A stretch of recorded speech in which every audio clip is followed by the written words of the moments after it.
Welcome everyone to the April 17th, 2023 Select Board meeting in the town of Barrington. Like to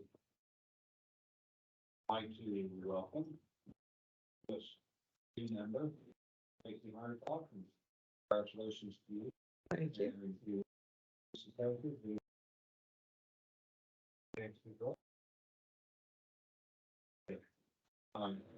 real quick roll call for Duncan. Hardikoff present. Caviello here. Get some here. Supposed to have an insurance here. I think then the first thing in accordance with procedures is to click on the organization of the select board, the election of officers. Commission for chairman of the select board. Can I interject for just a moment? Deanna? So I gave thought to this because, as you know, definitely not my first rodeo. And I put together from the International City and County Management Association a list of qualities for tiered municipal administration and a list of what I would call how to effectively impact the team at this level. And I'm wondering if you'd be comfortable if I share it with the group as they're thinking about this. Well, okay, let's do that. So I'm gonna, We have a long agenda. So. yes, I think this is probably one of the most important things, though, that we'll embark upon tonight is leadership for the next year. I think that this group did a really remarkable job with mission, vision, and values, but so qualities, and I didn't put them in any type of order, but pace setting, being transformational and efficient, having exceptional communication skills, being collaborative, being available and responsive, having equity and inclusion on the board, having charisma when dealing with the public, creativity, strength in dealing with conflict. That's been a very important one over the past couple of years. Decisive, approachable, learning agile, always developing skills, innovative, tech savvy, relevant, forward thinking, and prepared. And then the ability to impact the team effectiveness, empowering the group, generating and creating alternatives based on feedback within the group, engaging the group, giving recognition, creating a comfortable atmosphere, soliciting feedback, and then cycling back to the group after meetings to improve process and communications is the other one. And I put this together because I have a very particular type of brain when it comes to all of the volumes of material that this group absorbs.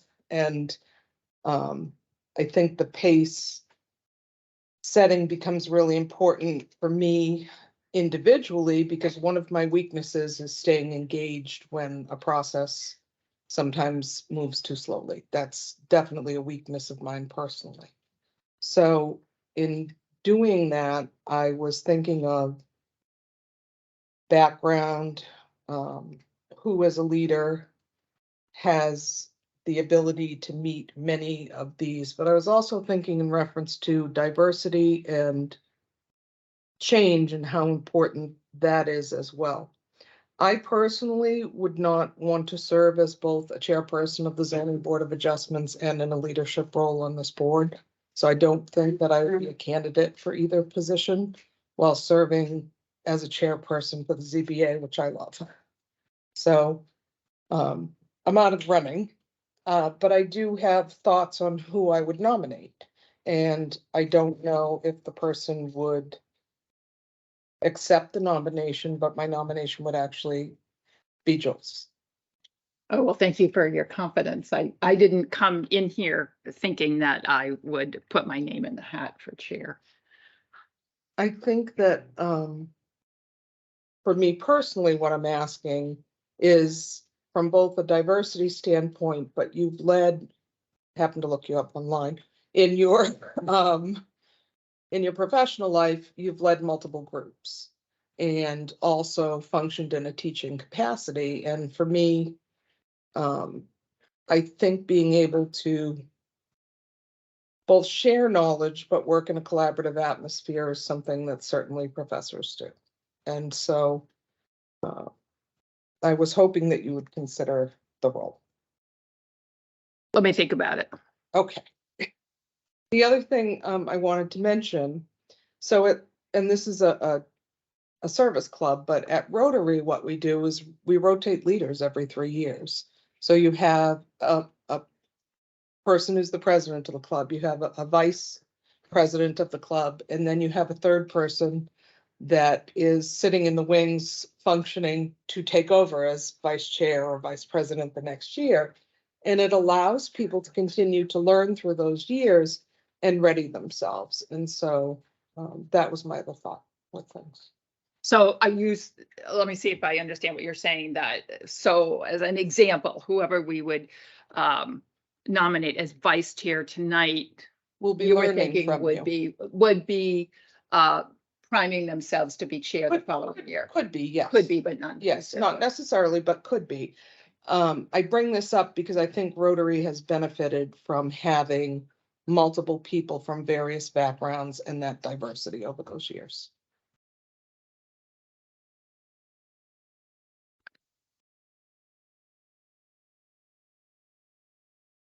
The chair again.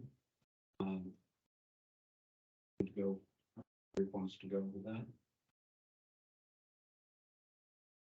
Thank you.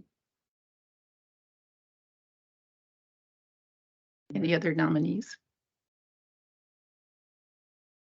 I'd like to also, if you would be willing to do chair, I would nominate you as chair as well. Oh, thanks for that vote of confidence. As I said, I didn't come in here thinking that. I came in here assuming I would vote for Dan, who I think has done a reasonable job here. But I guess I would accept the nomination if voted on. Okay, all those in favor of Joyce Capiello? Aye, suppose I. Hardikoff, aye. All right. Thank you. Congratulations. Thank you. And trade seats. Can we just work from here for today? Now we need a vice chair. Are there any nominations? Mr. Sakosha, you're not speaking up, but this would be, quite frankly, you are the most tenured board member. And I know that you're not speaking up because I think you're a humble human, but I would like to see you consider yourself for that role and you have incredible skills, especially with technology and things like that, very tech savvy, extremely approachable. But I also think that there's something to be said for learning from each other. And so I could definitely see you potentially benefiting from what Joyce has to share too. I would, if nominated, I would take the vice chair position. Okay. And I, quite frankly, your age has something to do with the thought of diversity as well. You're the youngest member of this group. Are there any other nominations? Second. Okay, so I guess we should vote on this. All those in favor of Jim Sakosha as vice chair. Aye. So I would like to thank Dan for his service. This has been a tough year, and thank you very much for leading us through this. An amazingly tough year. Not what I thought. So I just take over from here. Is that right? All right. So we proceed to the Pledge of Allegiance, and I would ask everyone to stand. I pledge allegiance to the flag of the United States of America and to the republic for which it stands, one nation, under God, indivisible, with liberty and justice for all. So we have our agenda approval for tonight. Does anyone have any comments about the agenda? Recommend we add this to the consent agenda, asking the return agenda for the Barrington PTO food drive fundraiser. Okay, Second that. all in favor of that? Aye. I had one, I would like to take the homestead off of it. I'd just like to look at the map and talk about that in terms of the wishes of the land use committee of having more connectivity and trails and whether there's any possibility with that conservation easement. That was actually one adjustment that I had. The proposal, the owner of the property has asked for that not to be considered tonight because they're considering going to the planning board instead. You'll remember Okay. it was a deed restriction. They either had to merge it or go to the planning board. And it sounds like they've changed their mind. They're gonna start at the planning board and then consider. They have a year to do so, so until about November. So we may see that again, and we'll make sure to connect with the landowner about those topics for the trails. Okay. connectivity. And Madam Chairperson, I would just ask that we have the board vote on items A and B, the meeting minutes, externally, since I'm really not able to vote on the Okay. meeting minutes that I didn't participate in. Anything, any other items we should move off the consent agenda, which is quite lengthy tonight? Okay. So public comment. Dan, I do not have the verbiage in front of me. I'm not prepared for that at the end. All right, public comment. Meetings are open to the public, but public participation is limited. If you wish to be heard by the select board, please note the two public comment portions of the meeting to speak to items on a meeting agenda and or matters pertaining to the business of the select board. In addition, public hearings may be scheduled for public comment on specific matters.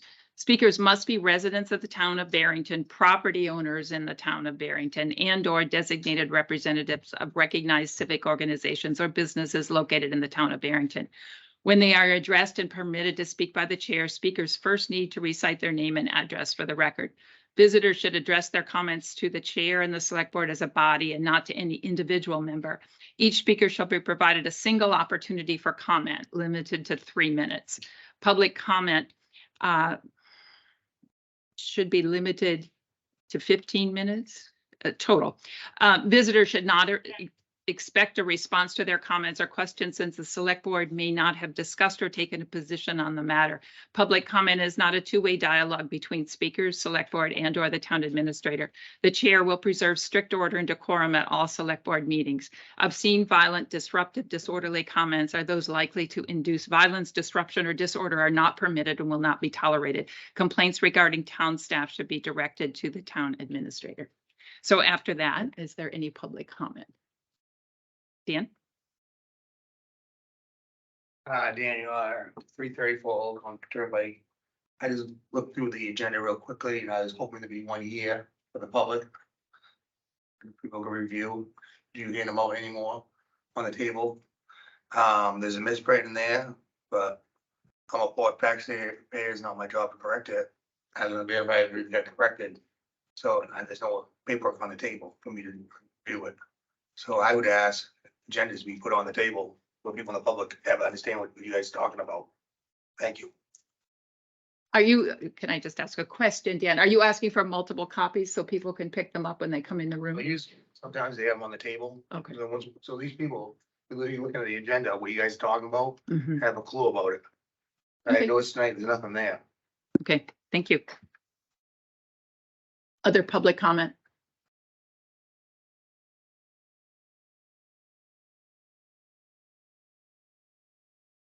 Ken Grant, 372 Parker Mountain Road. The citizens did not pass Article 20, which does not give the town authority to spend money on this global warming church business. I do want to know, though, in their mantra that they have Barrington emitting greenhouse gases, those types of allegations. I want to know how much and where is it going on and where do you get the proof to show it? And the town should be more concerned with what's going on at the library with our children being exposed to this raw sexual material, which is available to them in books, more heavily in pictures and it shows the actual acts of sodomy and oral sex going on. If this kind of material were online, the person responsible would be arrested. I can't understand why all these police here, I know some of them know about it, why this chief, why this hasn't been looked into. This is a sexual exploitation of children, should not be happening. The town has an obligation to make sure that it comes to a stop, and the people responsible are held to that standard. This has been tried before. This was tried years ago when imposters presenting themselves as priests, nothing more than sexual predators, were assaulting and raping children in the church. Now it's going on in our library. Unheard of.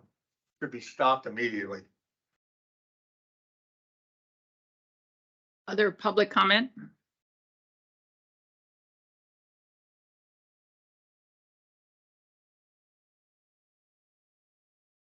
John Huckins Lane, on the private road thing, when you have that later on, is that something that you're gonna take some comments on from some of us, or should that something that is addressed now in a public comment? It was just listed as discussion, so I mean, I wouldn't mind if people were in the room and talk about it. I think it'd be more pointed at the time because it'd be more direct to the subject. I just didn't wanna interrupt if you guys weren't gonna allow public comment during that. Does everyone agree that we will allow public comment on that particular issue? I'd be comfortable with that too. Anyone else? If you're participating virtually, you can raise your hand. If you're on Teams or if you're on your phone, you can press *6 to unmute yourself, speak up to wait to be recognized by the chair. I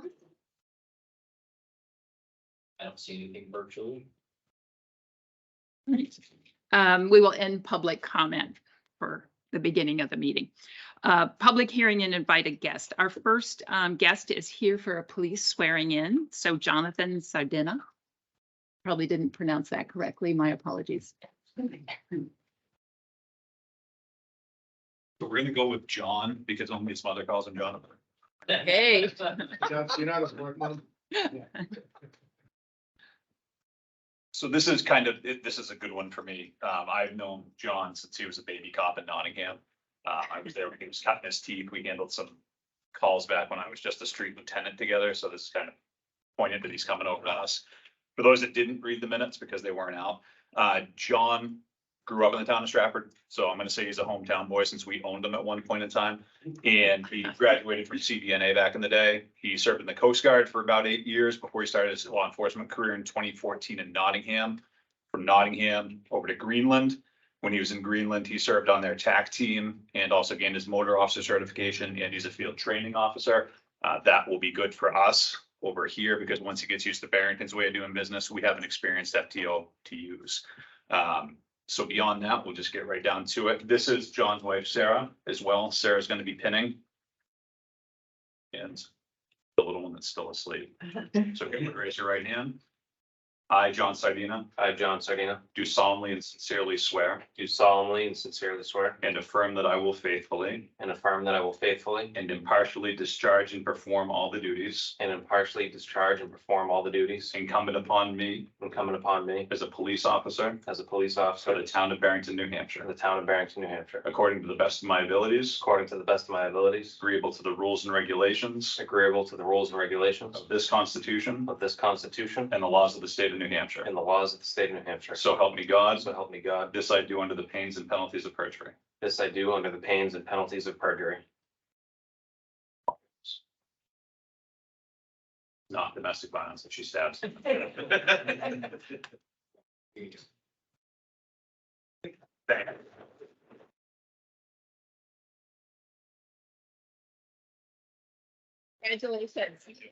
you.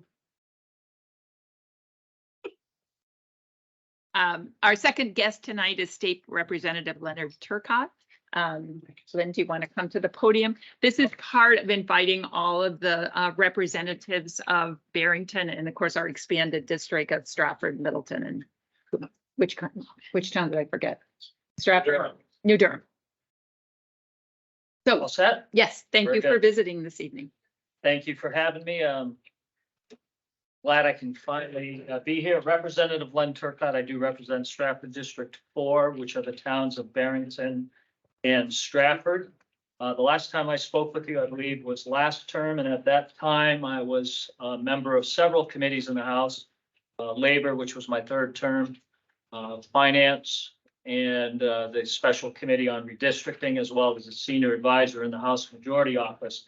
This year, I was asked to chair one of the committees, a committee that I had never worked on, but kind of flows in with this crowd here. I'm now the chairman of the Municipal and County Government Committee.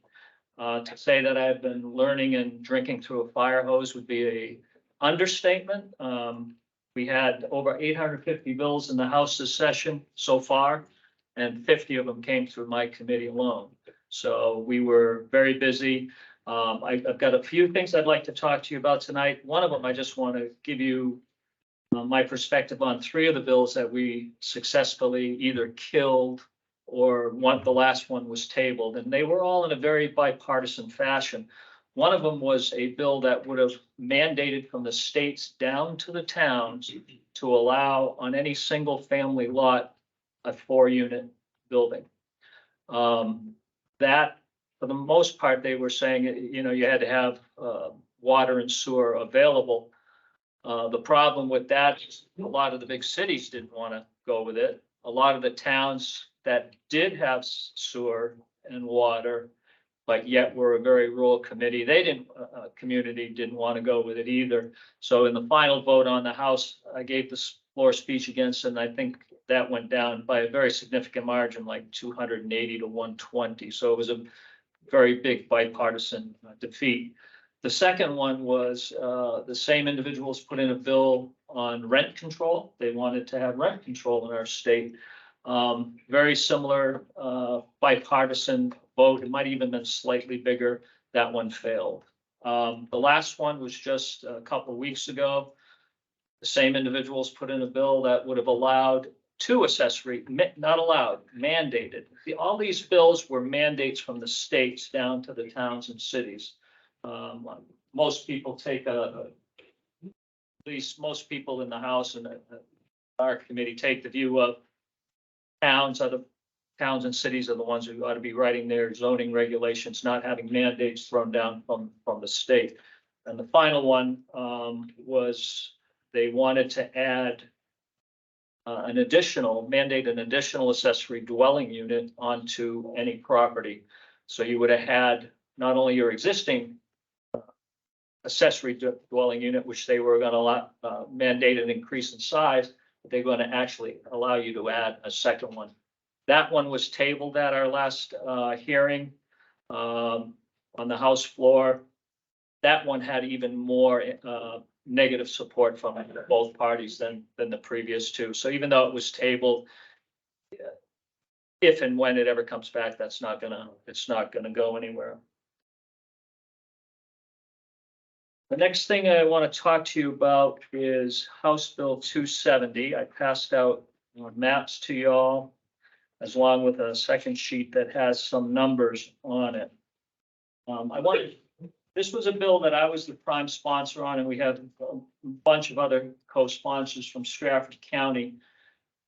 And what I want to do is I just want to read to you out of the RSAs what it says. This is RSA 662:4, County Commissioner Districts. And the key words are the first 4 words, except for Stratford County, where 3 commissioners shall be elected at large for the purpose of choosing county commissioners. The county shall be divided into districts as follows. And then the RSAs go into each individual county and they lay out which towns make up the districts. So each of our 10 counties in our state, with the exception of Stratford County, elects their commissioners by districts. 3 commissioners, 3 districts. In Stratford County, for decades and decades, we've been electing all our 3 commissioners at large. The effect of that, and we had a lot, this also came through my committee. The effect of that is you end up with individuals being elected from the populous centers. And almost every year in the past couple of decades, the commissioners have been from the city of Dover, Rochester, and or Somersworth. So the outlying communities such as Barrington, Stratford, even Durham, Middleton, and all the surrounding towns, in effect, don't get the representation that the rest of the state gets by electing their districts, their commissioners by districts. So the bill I put in would actually create those 3 districts. I'd be happy to answer any questions you all may have on it or not. The first page that I gave you is the map, and it shows you what those districts would be. The second page, I'll just explain it really quick.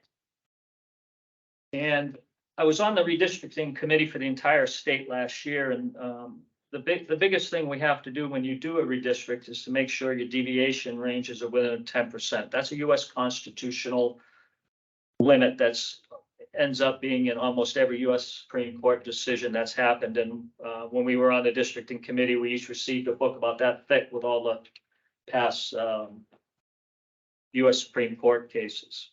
So plus or minus 5 is basically what you shoot for. The map you see in front of you on the second page, you see where it says District 1, District 2, District 3. That shows you what the population of those districts ends up being and the deviation. So you can see down at the bottom, the total deviation is 4.13%, which is well below the 10% that the US Supreme Court has determined to be generally acceptable. Now, I anticipated and did receive questions at the hearing, why couldn't you keep all the cities intact? And it's an impossibility. You cannot do it. What you see in that next column to the right is keeping the cities intact and then manipulating the rest of the towns into that to get the lowest possible deviation you can. And the lowest you can possibly come out with is 13%. And that would immediately fail the Supreme Court case test, and they would be illegal. So the best you can do is come up with a city or 2 cities that remain intact. The other thing is Stratford County is roughly 60% Democrat and 40% Republican. What's happened over the last couple decades, with the exception of one time, is again, because the individuals who get elected come from the cities, number 1, and number 2, the county elects as a whole, and we're 60% Democrat, is you end up with 3 Democrats controlling the county commission. So what I did below, where it says district, right below the one on the right-hand side says map, and then down below is I put for you and for the people that we presented to the committee, what actually the districts looked like and how they would have come out had these districts been in place at the time. So for instance, District 1, those are actual numbers you see there. The total are, those were the number of votes that were cast for Republicans in District 1. Below it, number of Democrat votes, and you can see what the split was, 51-48. So that district would have actually been slightly Republican. The next 2 districts, District 2, you can see how heavily it is, comes out Democrat. And number 3 actually comes out Democrat by a pretty significant margin.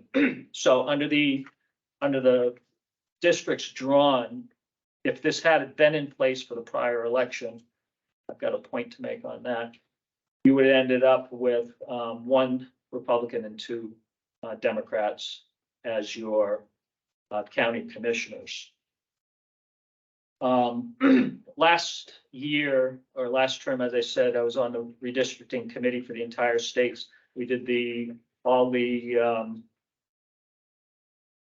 did a bunch of things. We did all the state representatives for each county.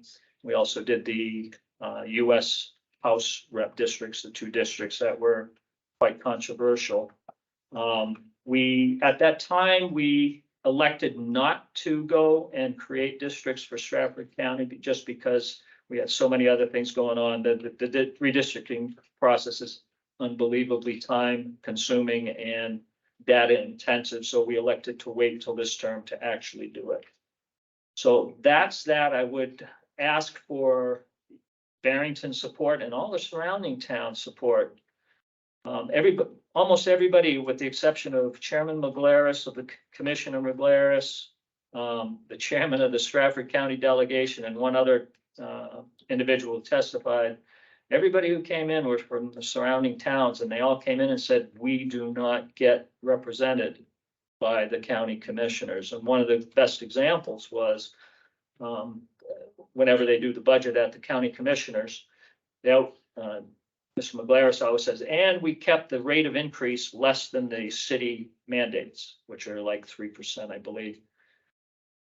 What they didn't realize was that Milton all these years has had a mandate of no more than 2%, which they didn't even know when he was asked about it. So that's what we're talking. We're trying to get at least some representation, some voice for the surrounding communities into the commissioner's office.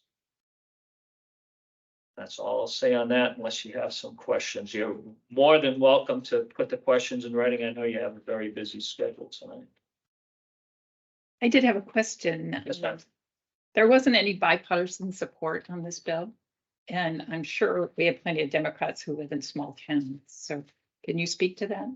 That there's no co-sponsors? There's no co-sponsors, right? Mhm. That doesn't mean there's no bipartisan support. There are a lot of Democrats who will be supporting it once it makes it to the House floor. Here's what happened in committee. As you probably are aware, the House is very, very divided this year. Right now, we're at about a 201, I think, to 198 or 199, Republican, Democrat. So all the bills coming out of my committee, not all of them, most of them come out with a bipartisan either kill or pass. But many of them come out 10-10, which means without recommendation. When we voted in committee on this, it's a very detailed process. I'm not going to bore you with the details, but what ended up happening, and the bill got retained in my committee. So as of right now, this bill sits in my committee awaiting further action. So will that happen this session? Yes, it will happen this session. At what point in the session, I don't know. But yes, something will have to happen on this session. When a bill is retained, it has to be acted upon within that session. So could you share, what is your goal in this? The goal is Yeah. to make Stratford County like all the other 9 counties in the state, where you're having 3 commissioners, each elected by district, rather than having 3 commissioners elected at large. And at the state level, you're creating this, but it will be voted on by the county constituents as well? Or it will be a decision made just at your level? All redistricting is actually RSAs. So those RSAs are by the state house, by the House, Senate, and then signed by the governor. Every bill that went through, as an example, HB 50 last year was the state representatives. And that included all 10 counties and all 400 state reps. That goes from the House. We voted it up. Went over to the Senate. They voted it up. Understood. I guess what I'm getting at is the people most affected by it won't be voting on. They won't be making this decision. You won't, and you never have. Correct. That's correct. How is it that this particular county had been excluded and been an exception? That's an excellent question. It's actually been since about the 70s. It's been like that. The original I'll call it what I think it is an excuse, and it was given at by Chairman McGlaris, is that, well, Stratford is a very small county area-wise, which is why I added the 4th box on this page. And that is, okay, well, we may be small in area, But take a look at the population of the rest of the state. Coas, which is a huge county, land area wise, only has 31,000 people in it. They have 3 commissioners. We have 130,000 people in this community, county. We're the fourth biggest county in the state. And we're still electing at large. So, like I say, there's really 2 underlying issues. I understand them well. The House understands them fairly well. Luckily, I believe once it does get to the floor, it will get to the floor. It'll be voted up. Because there will be enough bipartisan support. We've had many that see the need that small towns should be also represented, not just the cities in the county. It's the second fastest growing county under Hillsborough. Won't these numbers be changing relatively rapidly? Every 10 years, that's what I was on the redistricting last year. Every 10 years, we get the data. Last year, we got it 6 months late and we still had to produce it very quickly. So yeah, every 10 years, as a matter of fact, on that map, you'll see like if you go to look at Madbury, it says 1918, that is the 2020 consensus for Madbury. All those numbers are exactly what the consensus gave us. Those are all the numbers that we had to use when we drew the maps for commissioners, for US reps, for state reps, everything. So the most recent census was not used. 2020, 2 years ago. Yeah. And you're right, and you are right that Stratford has been growing fairly well because we actually gained a rep in our county because of the population change.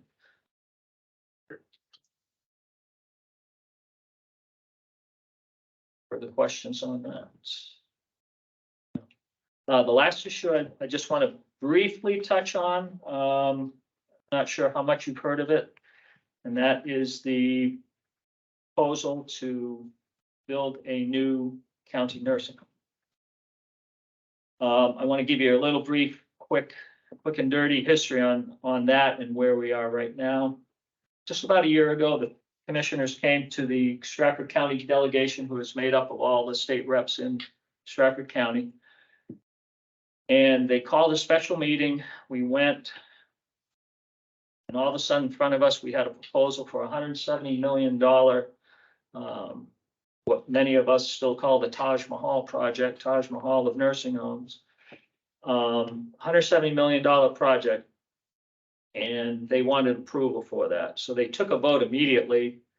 And because the delegation is roughly 65-35, they passed that for a $170 million project. The issue, though, is when it comes to paying for that, it has to be bonded. And when they took a vote to bond it, it was every Republican and one Democrat said, no, we're not bonding this. We know nothing about it. You're giving us some blueprints that are basically an artist's rendition of what you anticipate. That's all we had. So it stopped at that point. But over the year, and it's been almost a year now, there have been more and more attempts to try to push this through. We have stood firm. When I say firm, the Republican caucus members of the Stratford County delegation, and said, we want to know, first of all, are there other options? Can we redo the current one? Can we do an addition to the current one? Why do we need to spend $150 or $170 million on a luxury nursing home to compete with luxury nursing home private industry? So we recently demanded that they actually form a building committee. It's made up of 5 of the Stratford County delegation members. They're going to monitor it. We've also been very firm and said we will not be signing any bonding. We're not going to put the towns or the cities on the hook for $150 million of bond without seeing something more than an artist's rendition of, the exterior of the building. We also want to see Give us options for revamping it, give us options for addition. Here's the issue. If you look into the charter of the nursing home, it's supposedly supposed to be for the indigent. Okay, it's not supposed to be these top of the line luxury accommodations. Right now, the Stratford County nursing home, the existing one, has a 6-month waiting list of people who want to get in there. That's how popular it is. Yet they're only operating at about 2/3 capacity. Why?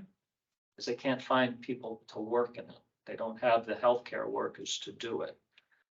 So at this point, we've been very firm and said, until we have a lot more information or whatever, do not plan on us signing off any bonds. We're not going to put the county individuals on the hook. You know, if something goes wrong in the future, and we see our Stratford County portion of our property tax rates go up and up, and we're going, what's this about?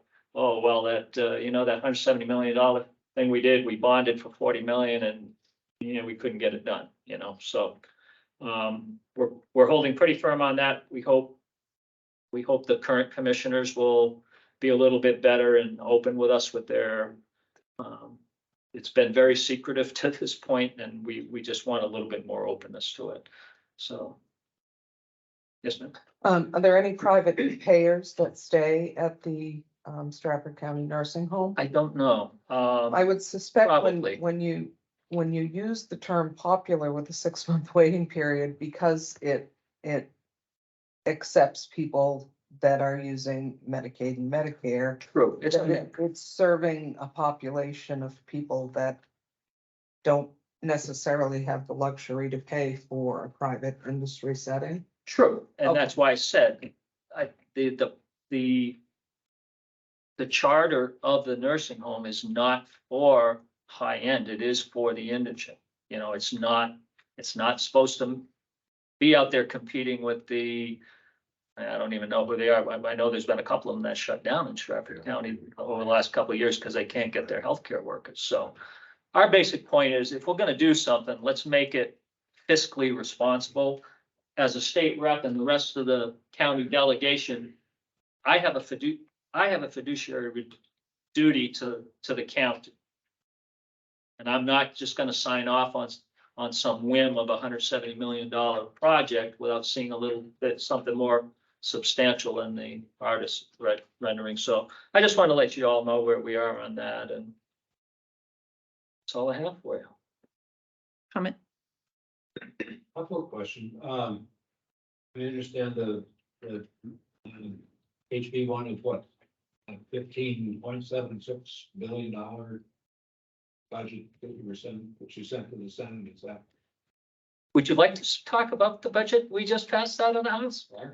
I think it's kind of important if you can do it quick. I would love I know to. you can spend the rest of the night. There's nobody else nothing more I would like to talk about than the ridiculous budget that we just passed. We just passed a budget that is 19 out of the House. It's gone over to the Senate, and it hasn't been signed into law yet. That's 19% higher than our last 2-year budget. Think about that, 19%. That's huge. Most of us who do fall on the fiscal side of the things, we're thinking, hey, maybe 8 or 9%. We have had some inflation, and we'll have some deflation here coming up. But 20%, almost 20% is just ridiculous. The reasoning that they have is, well, we've got the tax revenue coming in right now. Well, you know what? That's not always going to be there, and we're going to start to see the economy slow down. That's not going to be there. The last term we were spending money, and the last year, like it was coming out of our ears because there was so much coming from the federal government and everything. But to spend almost 19% of our taxpayers' money on this right now, rather than reduce the taxes, I think is just insane. There were very few of us actually who voted against it. It went by a voice vote, but there was a previous roll call vote on a portion of it. And there were roughly 65 or 67 of us out of the 385 that were there that day who voted against it. So I would strongly suggest if you think 19% is a little bit too extreme, that you contact your state reps and your state senators and even the governor and say, hey, what's going on? Now, the Senate has said, well, that's way too much. We're gonna reduce it. Well, here's the problem with that. In order to get it past an evenly divided House like we have now, they threw money on one side of the aisle, get them on board, and threw a little bit of money over here. If it comes back from the Senate and it's not close to where it is right now, one side of the aisle isn't going to vote for it because it's not going to be enough money for them. And what you're going to end up in with what we call a continuing resolution, which will mean we will then spend money based on the past 2-year budget till something else is done. So that's your budget, 19.7%. Yes, ma'am. So because fiscal responsibility is very important to you, the 170 million for the county nursing home over a 20-year bond is 8.5 million at what percent on the bonds? That would depend on the time. I think some of our current bond, don't quote me on this because I'm not quite sure. I want to say probably going forward, we're going to be looking at 3.5%, 4.5% maybe, but And that's so a guess. that 8.5 million over 20 years, which I assume is what you bond it for at 3.5. They haven't bonded yet though. But if they did, Yeah. at what percentage of impact would the county portion of what we pay at the municipal level, what would it go up? Okay, so that Projection. has been calculated. And I it don't was- know it off the top of my head. I probably got it at home. 1%, 2%, 3%, more than 3%? I think so, but Because I wanna really understand the financial impact it's, and It weigh is. it out against the humanity. what happened is when they were floating these numbers, they had somebody in not even in the financial department, somebody who ran the nursing home. Yeah. Came up and gave us a rundown. She had no financial background, no nothing. And so I don't want to give you the number. Okay, I'll put it on my list of things to look up. okay, and then the one Wait a other minute, question, oh, it was the increase in tax rate. the increase in the county tax rate on a 20-year bond at 3.5% for $170 billion bill. And then on the 19% increase in the state budget, what's the projected increase in revenue? So is there an offset to that 19%? We're expecting 15% more in revenue because federal government's trickling down 15%. What's the offset to that? When we went into the House that day before we added on 100 million, we were already, the Finance Committee had produced a budget that went to the House floor that was 200 million more than the estimated revenue that Ways and Means had come up with. Okay. So by the end of the day, we were spending $300 million more Mhm. than what Ways and Means had estimated as our tax revenue. So 19% increase in the budget, but what percent increase in revenue?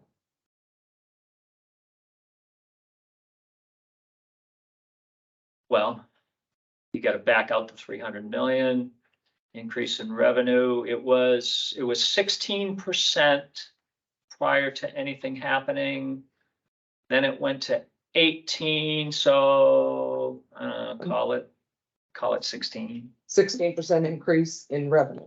Right. So really, between the increase in revenue and the increase in the budget is 3% gap. Correct. Okay.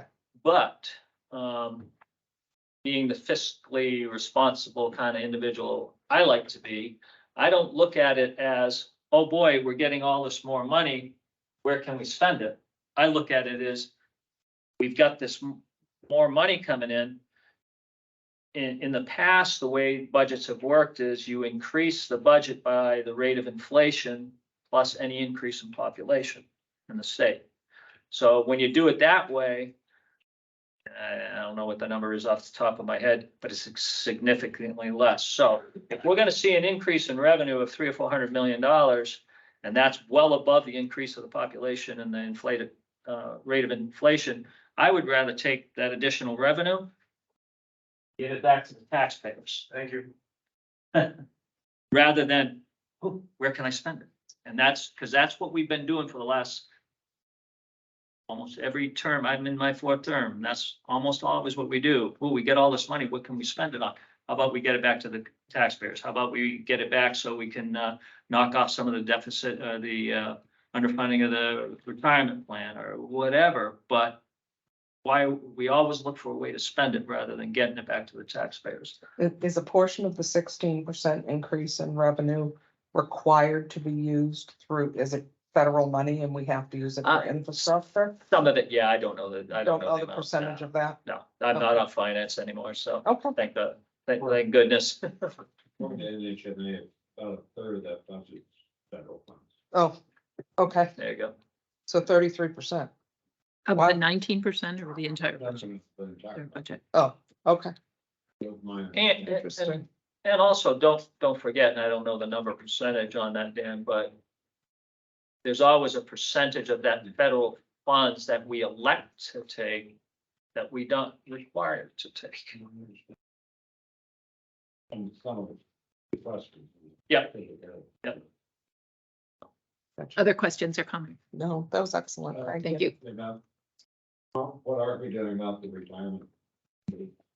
Retirement funding? Oh, Me personally, I'm doing nothing about it. That's in a, that's EDNA that handles that stuff. Yeah, last year, last term, they did a one-time, I think they did a one-time 7.5%. 7.5, right, Just for police, fire, and teacher. Yes, it's, but a one-time, yeah. are they gonna do that again? I don't believe they'll do that again. It's a double-edged sword to do that, as I'm sure you understand. It was an excellent presentation. Thank you. You're welcome. Oh, there's One one. more question. Are we gonna get money to replace our anti-load machines? Is that gonna happen? No idea, Dan. I have no idea. Okay, yeah. Hold on, let me write that down. I've got a couple questions. I'll look into it. I think it's HB 447. What is it? 447? What's the status of that right now? Did it pass the House? I guess it did, or maybe it was Senate Bill 70. I'll follow the trail on it. I'll figure it out. Like I say, this year we had 850 bills, so I'm semi up to date on the 50 we did. No. Good? All Thank you right. very much. Well, thank you all. Appreciate it. Excellent. Thank you. And I did leave you my card, so if you have any questions, feel free. Thank you. Can you send this electronically and we'll put it up with the materials in case any residents? Yeah, and I was gonna print these out in nice pretty colors for you all, but my wife said you're not using my color ink on that, so I printed it. So you can send it. I can to send it in color. electronically. I can send it. We'll put it on the website. Be fiscally responsible. That's right, that's right. Thank you. He's as bad as I am. So. Maps. Okay, I'll get that to you. That'd be great. Okay. All right, see you all. Thank you. Thank you. Thank Yeah, you. you're welcome. Our next invited guest, is there anyone here from the school board? I don't see anyone here, so we'll move on. The next item is issuance of a building permit on Micah Point Road, a private road for George and Ellen Rose. Map 119, lot 67. There is a notice here in our materials of the decision of the planning board, which they did agree with the requirement. Is there anyone here that's going to speak for this? My guess is that's why. Yeah. Barry was here, he just stepped out. Here he is. Chris. Micah Point? Chris, are you wanting to speak publicly about that? If not, we'll.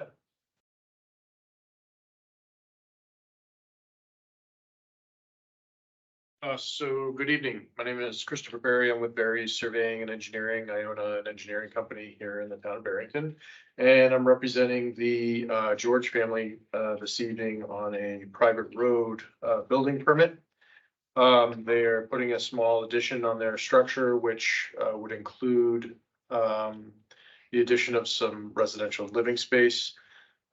In so doing, that creates what is known as a Category 3 expansion, which requires that some funding be put into the private road that accesses the property.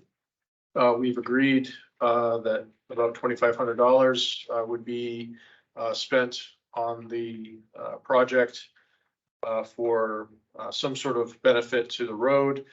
And what we've asked the planning board and now the select board to weigh in on is a waiver to the rule to allow that money to be given to the association so that they can in turn take the $2,500 and use that towards a culvert upgrade on the roadway. The reason for the waiver is that ordinarily that money needs to be expended on the road basically immediately or by the time a certificate of occupancy is requested. In this particular case, we're asking that the money be given to the association so that they can spend it later in this year. And likely at the time of certificate of occupancy, the money would not be expended. So that is sort of the process that we've gone through, and that's the waiver that we've requested. We're not asking for a waiver of the responsibility of the funding by any means. But it's just how the money is spent and the allocation of the money moving forward. I believe the department heads have sort of signed off on the proposal as planning board has also made a recommendation to the board. So not really knowing the process moving forward, I'd be happy to try and answer any questions that you might have. Are there comments or discussion among board members? I think we did talk about a contract with the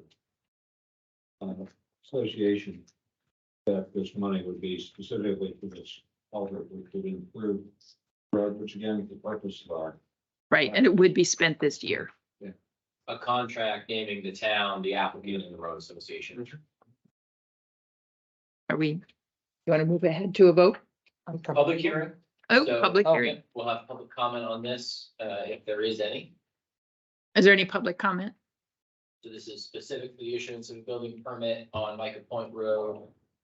Map 119 lot 67. If you're participating virtually and you want to make a comment, you can raise your hand or press *6 to unmute yourself if you're on the phone. Wait to be recognized by the chair. Yes, Dan. Daniel here, 334 Old Concord Assembly. I got a question that's what I'm here for later on. I made substantial improvement to a road prior to this thing too, and I can prove with data, information for improvements I've made, it's more than 10%. And so will I have to go through this waiver process in the future too? Doesn't sound like that's subject to this application. My guess is yes, but I suggest that you meet with the building inspector and talk about your specific case to understand how the process would work for your project. All right, and then you discuss this private roads later on in the meeting? Yes. The policy in general, yes. Thank you. Sure. Any other public comment? All right. Are there any motions? So there's any legal issue around having a contract with the town? I know the towns can't have road associations ask them to do certain things, but. Right. It's a great question, and that's a conversation I had with the town's attorney. What would be the best way to protect the town's interest, maintain adherence to the policy, and collectively a contract between the three parties was what was advised. So they're perfectly comfortable with what's proposed. Thank you for asking. I'd like to make a motion to approve a waiver to allow the 10%, $2,500 road improvement sum to be paid to the formally organized Micah Point Road Association with an accompanying contract, and to authorize the issuance of a building permit for map 119 lot 67 on Micah Point Road. Second. Article, yes. Capiello, aye. It's like, suppose that's. Right, so moved and passed. Thank you, Adriana. Thank you. So we'll move on to the consent agenda. We've removed items A, B, and I. I will come back at a later date. and I don't need to remove this, but for letter N, I would just like to thank Linda Markowitz for her interest in energy and preserving our historical records. I think I'm speaking for myself, but it may have been many others too. We were not aware of this until the open house of this building, and her excitement was just contagious about this. So thank you, Linda. Can we move R? I just want to hear some of them, please. Okay. All right, so let's vote on the consent agenda with the removal of A, B, I, N, excuse me, not N. That was just my note, and R. And the addition of the Barrington BTO shoe rack. Oh, right. S, shoe. Ooh, You like that? We Should have been a condition. put the consent agenda. As amended. second. Jim, all those in favor? Hardikoff, Capello, aye. Okay, Should we do the 2 minutes next? sure. A and B, probably can do them collectively. Is there a motion to approve the meeting minutes for February and March? So moved. Second, okay. All those in favor? You're I'm gonna abstaining. refuse, yeah. Capello, aye. It's next. Kosha. And then let's move on down to Malago Road drainage. I think that's just being removed from the agenda for tonight.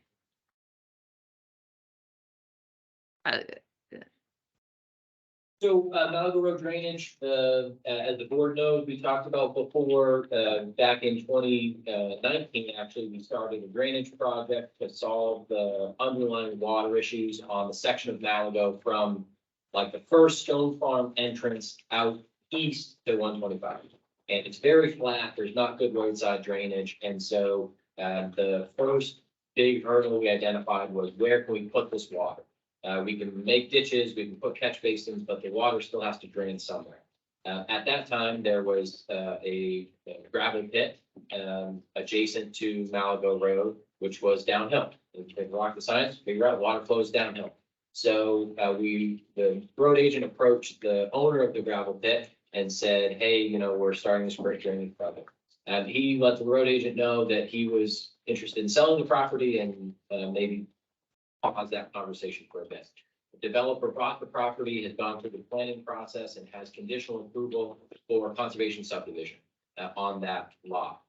Good timing for the town because as part of that conservation subdivision, they have to build drainage infrastructure.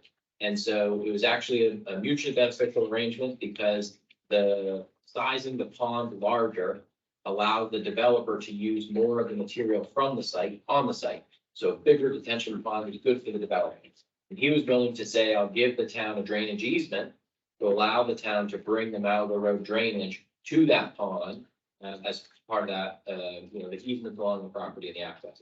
What this specifically relates to is the developers getting ready to go out to bid for the construction of the site work, the drainage, et cetera. And he wants to make sure that the two pipes from Malago Road across the open space from his subdivision into the pond are installed at the same time as the rest of his drainage. So he doesn't have people living there trying to tie in, or they're not trying to tie into drainage infrastructure that's done, potentially damage it. And so it's a good idea. The road agent agrees, the town engineer agrees. And so we're asking the select board to say that the town will waive its purchasing policy and use the developer's site contractor for this small scope under a contract directly with the town to perform that drainage work at the same time. So it's all done at the same time by the same outfit. We'll pay for all our small piece of it on a separate contract, supervised by the road agent. And the cost of that? Unknown at this time. Mark, if you're online and you have a good estimate, please speak up.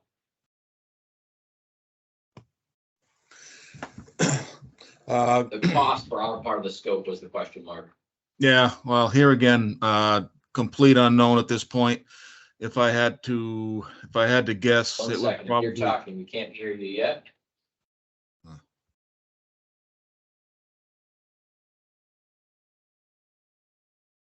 Do we have a map of them here? I was going to ask, can you share with us where's the drainage going across Malaga? Yeah, where are the two? I think, Yeah, so the drainage will be all along Malago, where the two pipes where it connects into the Yeah. subdivision, if you're familiar with the pit, one bisects it about the middle of the pit, and one is on the eastern end. when you say eastern, because I'm directionally Towards down, 125. towards 125, thank you. You're welcome. That's a definite area that would require Here some we go. drainage. Good to know. Try now, Mark? Can you hear me? Yeah, sorry about that. So No, yeah, no. estimated cost of the town scope, just that one piece. So if I had to guess at a price on that, between the two interceptor structures and, there's a fair distance of pipe there, it could probably kill the better part of $80,000 is popping into my mind. All right, thank you. Thanks, Lauren. Thank you, Mark. Policy and allow the site contractor selected for the Malaga Road subdivision to install the two interceptor structure and pipe at the same time as they install the subdivision drainage infrastructure is still to be at the town's expense. The direct supervision of the road agent. Could we amend and just add to that, that if for some reason their price comes back as unacceptable, that we have the option of getting another quote, another contractor? Absolutely. Yeah, I would say putting a cap on Yeah. this. So, using Dannon's motion, if Dannon would be willing to say up to a maximum of, say, $85,000. That's not. That's a big amendment. I would second that. We'll be back before the board to fund it anyways. This will likely come from the, one of the road improvement accounts that the town has. And so that funding decision will come back before the board, whether it's $85,000 or less. Okay. All those in favor of this amendment and motion? Aye. Okay, so that passes. Let's move on to appointments. Our first appointment we'll be voting on is for Aubrey Pat Mead, who is looking to continue on the Transfer Station and Recycling Center. That need to the transfer station recycling center review committee member term expiring in 2026. Thank you. All those, how do people vote on this? Hardcover, aye. Capello. Gibson, aye. Sakosha.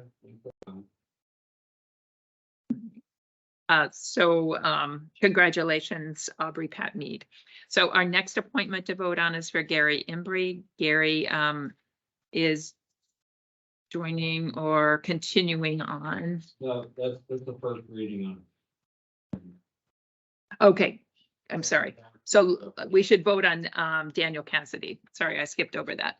And Daniel would like to, he has been a full member. He would like to continue as an alternate on conservation. That we accept the resignation of full membership from Daniel Cassidy and the Conservation Commission ultimately. All those in, Second, in favor. Sakosha. Gibson, Gibson, aye. Capello, aye. So congratulations, Dan Cassidy. Then we're noticing for two individuals, Gary Embry, who would like to join the Conservation Commission for a term that would end in 2006. And Paul Panish, who would join as, I'm sorry, is he as an alternate or a full-time person? I actually have an update on that, just for your information for the next meeting. Paul I should look Panish, at the other Conservation one. Commission met, and Paul Panish is actually going to ask to be a full member. So at the next meeting, that proposal will be Paul Panish as a full member. And Jenny Stewart, who is currently a full member, there'll be a request that you'll vote on at the next meeting for her to be an alternate. So some minor adjustments. So Paul Panish is in your town administrator report as proposal as an alternate, but next week is. But don't vote on that individual right now. It's just a discussion right now anyways. Oh. That's one of the reasons that we have this as a two-part process. Okay. Does anyone have any questions about these two candidates for the Conservation Commission? Questions or comments? I've met Gary before, very level-headed individual, and I'm grateful to see the person volunteering. And we've seen Paul come before here or planning board, I can't remember. It's well spoken. Can't vote in involved in this. All right. So let's move on to Recreation Commission. We will be voting on Steve Graves. He has served as a full member on the Recreation Commission since 2021, has requested now to serve as an alternate with a term expiring in 2026. And we will vote on this application this evening. Make a motion to accept his resignation as a full member and appoint Stephen Graves as a Recreation Commission alternative with a term expiring in 2026. And I would second that. I think we both worked with him multiple years. And vote, Hardcock, aye. Capella, aye. Gibson, aye. Sakosha. Okay. Let's move on to the discussion of Matt Mowers. He served as an alternate on the Rec Commission with his appointment having expired in March, and he is now seeking full appointment with a term expiring in 2024. Any questions, comments about his application? I've met him through his business. He's very nice name. Yes, he's very nice. Very word order. Okay, so we'll have that on the agenda for next time. Our next one is for zoning board of adjustment is Cheryl Hutkins. She has previously served as a full member of the zoning board of adjustment with her term having expired in March. And she is looking to renew for a term expiring in 2026. Any questions or comments? He's an excellent Well, she- BBA member. Yes. Okay, we will vote on Brilliant her woman. application next time. Administrator McGovern, will you do a staff report? Yes. So first, April work anniversary was here, our first and only meeting in April. I want to draw recognition and attendance to the tenure of these employees. So our Chief Joy was hired in the town of Barrington 24 years ago this month. So our longest tenured employee that was hired in the month of April. 24 years, long time. Here's another 24. Yes. John Booty, who was actually our first full-time firefighter, the first full-time firefighter position in the town, and still is part of our team in a call capacity, was hired 20 years ago this month. Deb Griffin, town clerk assistant, 12 years ago. Linda Markowitz, our tax collector, was hired 10 years ago this month. Chris Eldridge, in the fire department, 10 years ago. David Kinnison, the fire department, 7 years ago. Cody Guile, one of our newer full-time firefighters, it was hired 4 years ago this month. Henry Resnicek, a police officer, was hired 2 years ago. Adam Cook, David Schultz, and Joshua Stone, 3 new members of the highway department, were hired this month last year. So appreciate their tenure. Looking forward to many more years with all of them. Good here. Thank you. It's nice to see such longevity in staff. Okay, so the next topic is the 2023 town meeting. Obviously, it's we postponed the town meeting because of weather. We held the town meeting, the ballot session on March 28th. I included a copy of the results in your packet, although I'm sure we're all very familiar with the election and the results. A few other points of interest: the voter turnout was 28%. It was 24% last year, so increased turnout. Undoubtedly, it would have been dramatically lower if the election had been held on the 14th. So that was a great decision. We had a lot of absentee ballot response, before we knew that we were going to postpone. So glad to see the more people that vote, the more responsive their government is to their thoughts and opinions. And obviously that 28% is up from 13% in 2021. So we'll hope to continue to invigorate voters to come out, vote, make their voices heard. We had a variety of support for the various articles. The operating budget passed with just under 59%. The rest of the articles that passed for capital reserve contributions range from 52 to 75%. There are 3 articles that failed: the zoning article relative to signs, the TIF district, and then the Energy Committee capital reserve, which was the only new capital reserve proposal for this year. I included some notes here on the TIF district. I think we really have to think critically about where we take that information, that decision of the voters. I won't do that tonight, but I want to encourage you all to be thinking about that. Maybe that'll be a topic of discussion if we have a strategic planning session and figure out where we want to take the vision for the town center from here. Finally, I prepared, and it's printed copies in your packet, an analysis of the board's decision this past year to fund the capital reserve contributions from the tax rate instead of unassigned fund balance. Now, we did this because it was deemed to be more open and transparent to voters, something that we aspire to do at every opportunity that we have. But we also knew that it was likely to have an impact on voter support. And so what this analysis aims to do is quantify at some level that difference in voter support when the warrant articles were funded from the tax rate versus unassigned fund balance. And so I'm sure that you've read it. It's available online for anybody that wants to read it. The headline is voter support declined an average of 16%. So for those warrant articles that we've seen year over year for the last 5 years, the voter support from when they were funded from unassigned fund balance was 16% higher than when it was funded from the tax rate. Now, that's an important metric, but the more important metric is that they pass, they still pass, but by a slimmer margin. And so, I think we collectively will need to think about this information as we head into the budget development process for 2024 to advise our decision-making on how we fund these warrant articles and how we communicate about the funding of these warrant articles and the impact it has or doesn't have on the tax rate. There's more discrete details in this analysis. Like I said, it's available on the town's website, and I'm sure we'll talk about it in more detail when it comes time for budget development and it's time to make a decision about this. But if you have questions in the meantime, don't hesitate to let me know. Thank you. That was really helpful to see that analysis. I appreciate that feedback. Yeah, any questions about that or the town meeting results? No, I would like to tell Rick Walker he received more votes than any other person or article. Very popular, chief. He's not going to fail. I know, very popular man.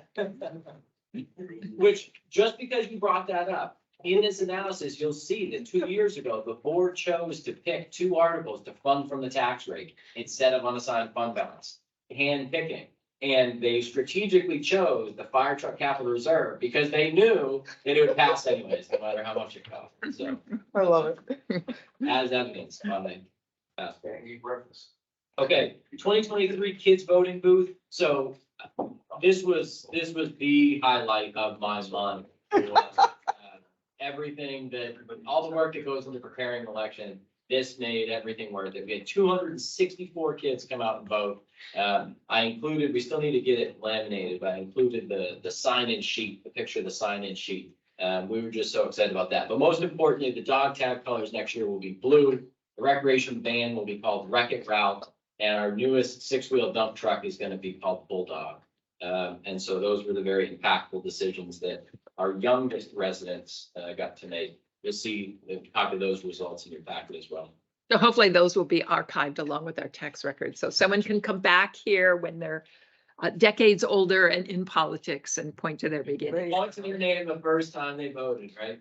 So we're excited. We plan to repeat that activity at every town and school election. So every March, at least at this point. And we've had some really good brainstorming sessions about other ways to include older kids. We kind of maxed out our participation, like 6th grade seemed to be the upper limit of what kids we could motivate to come out.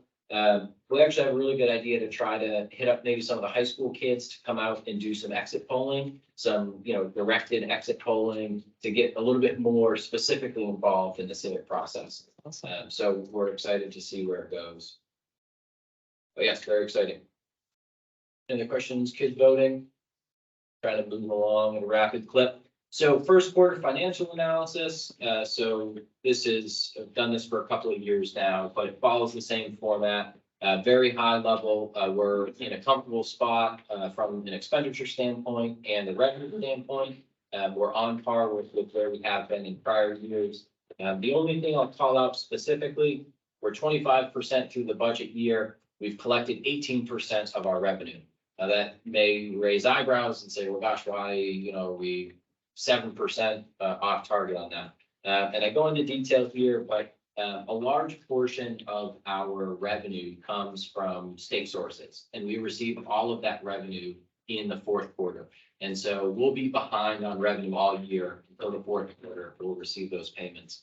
And that portion actually increased. So in 2021, the state revenue was 17% of our total revenue.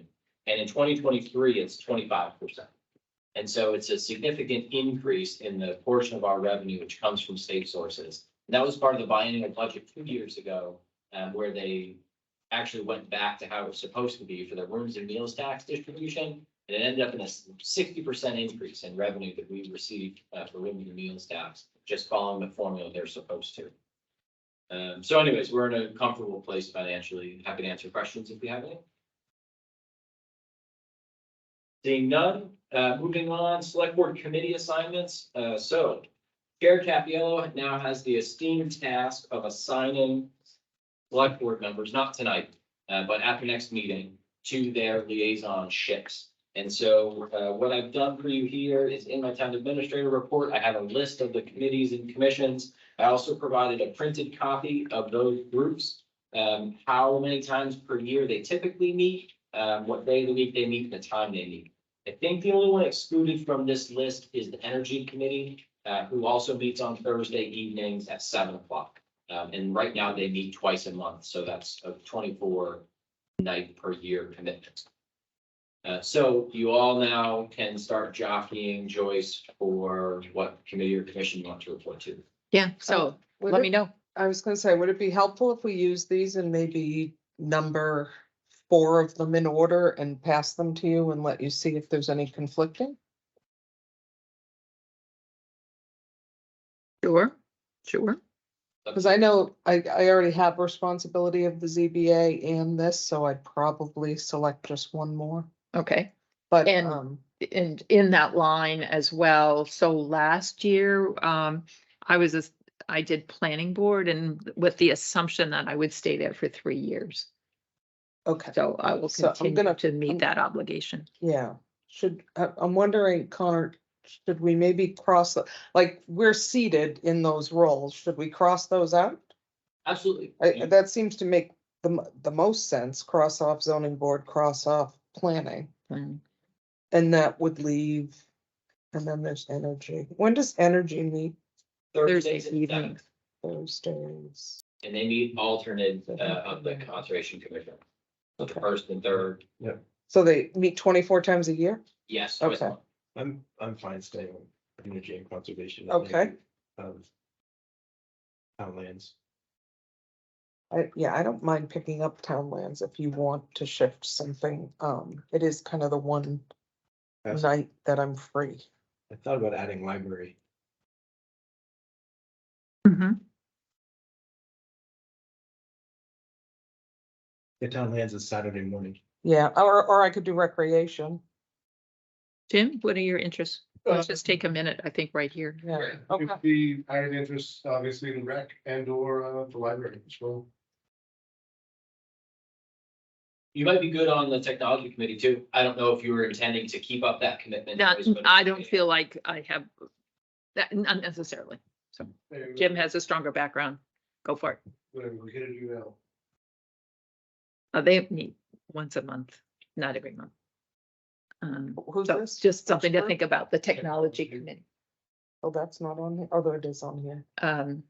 Okay, And 4 PM on Tuesdays. Shannon, do you have, Well, I would like to stay with school board and the ABC and transfer station. I could do rec if that's okay, or library.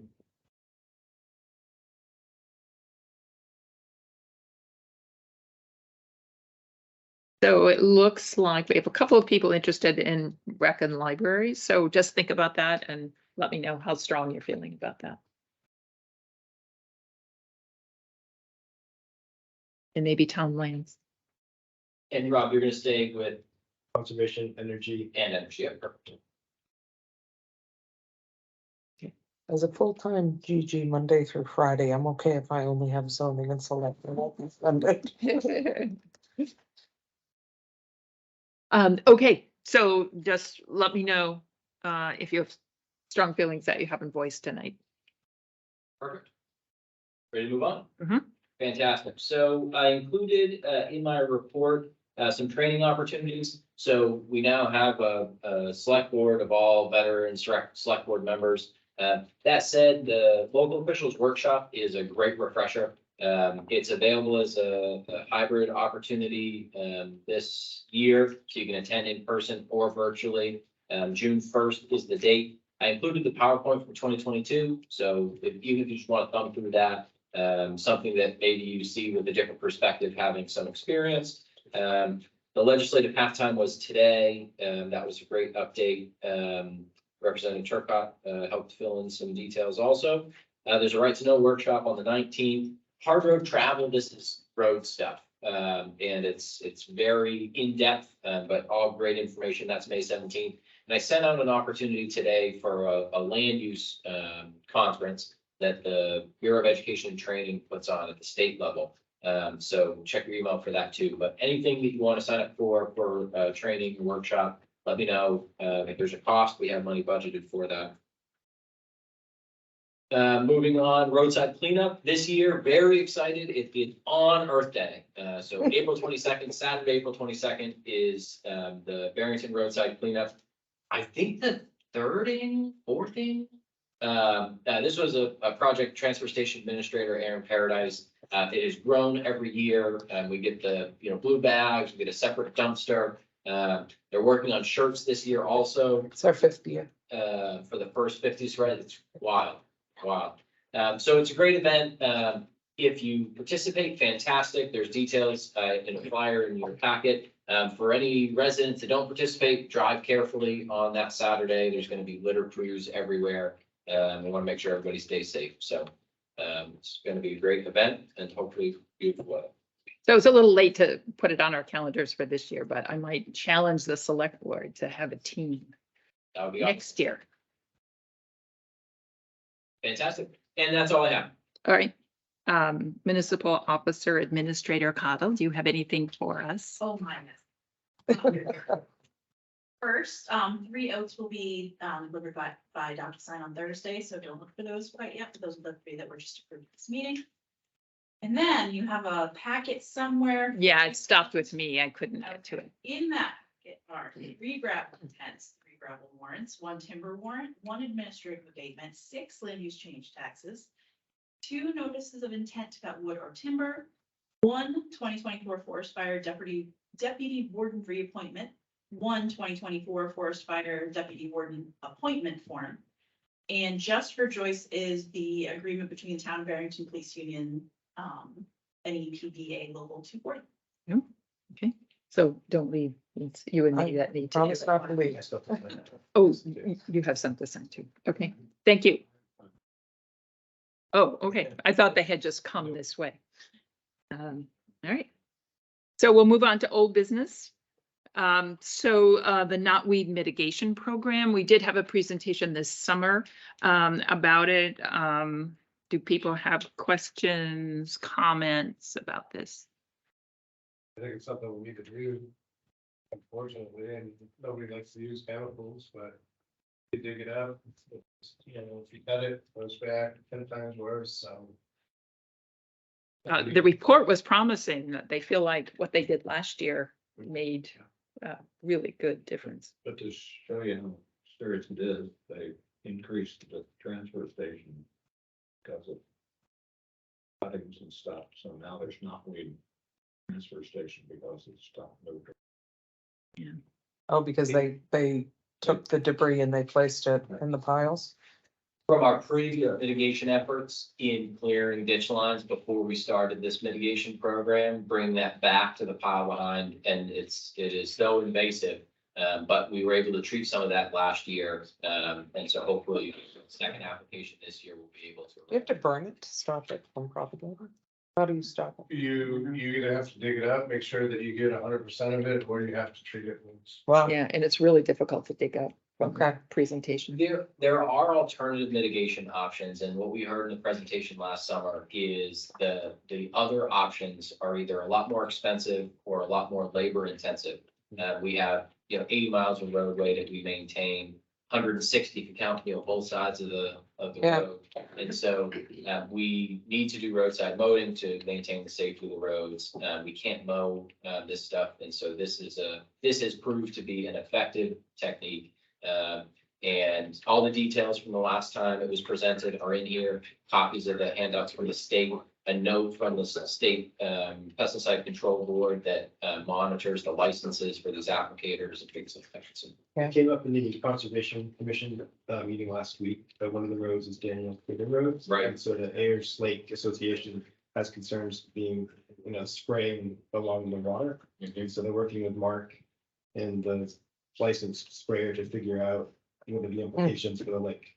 Perfect. So Yeah, and so just like last year, I sent you a copy of the letter that we'll send, assuming the select board votes to proceed with round 2. A letter that we'll send to landowners in all of the affected areas in providing the details, inviting them to reach out, have a conversation, have their questions answered. If they have concerns, bring those forward. The only thing that we do ask is when the applicator is out spraying, don't approach him. He has a certain amount of time to use the chemical and shouldn't be interrupted. So the best time to do that is beforehand. We'll have it noticed and out there, but that's. If they're wearing clothing, it might be a good idea to have it like listed on the back of a safety vest or something. And he very well may. Okay. I'm not sure everything that he travels with. And for residents who see small amounts of it on the website, there's information about how to mitigate small amounts of it so that you don't need to spray. Absolutely. I'd like to make a motion to accept the 2023 milkweed mitigation program. Second. All those, Capella. gives it time. Koshai. Okay, that passes. Let's move on to our next item, the 2023 reevaluation partial statistical update. You want to give us a Great, so presentation? I've read the materials. The headline is at this point in time, our assessed values represent an average of 75% of the sale values. Now, the reason that matters is because state law is clear. The sole goal of our assessed values is to match the market. And the market as reflected by sale prices. And so what the state says is every 5 years, you're required to bring those numbers into plus or minus 10% of, 100%, so 90 to 110.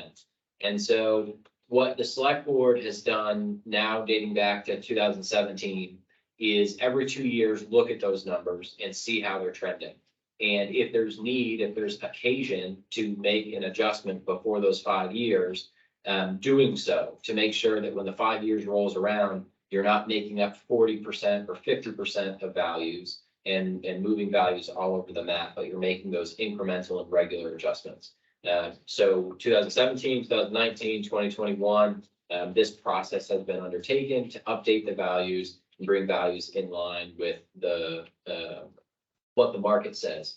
And so we talked about this last November. I included some of the materials here. We talked about it November 7th.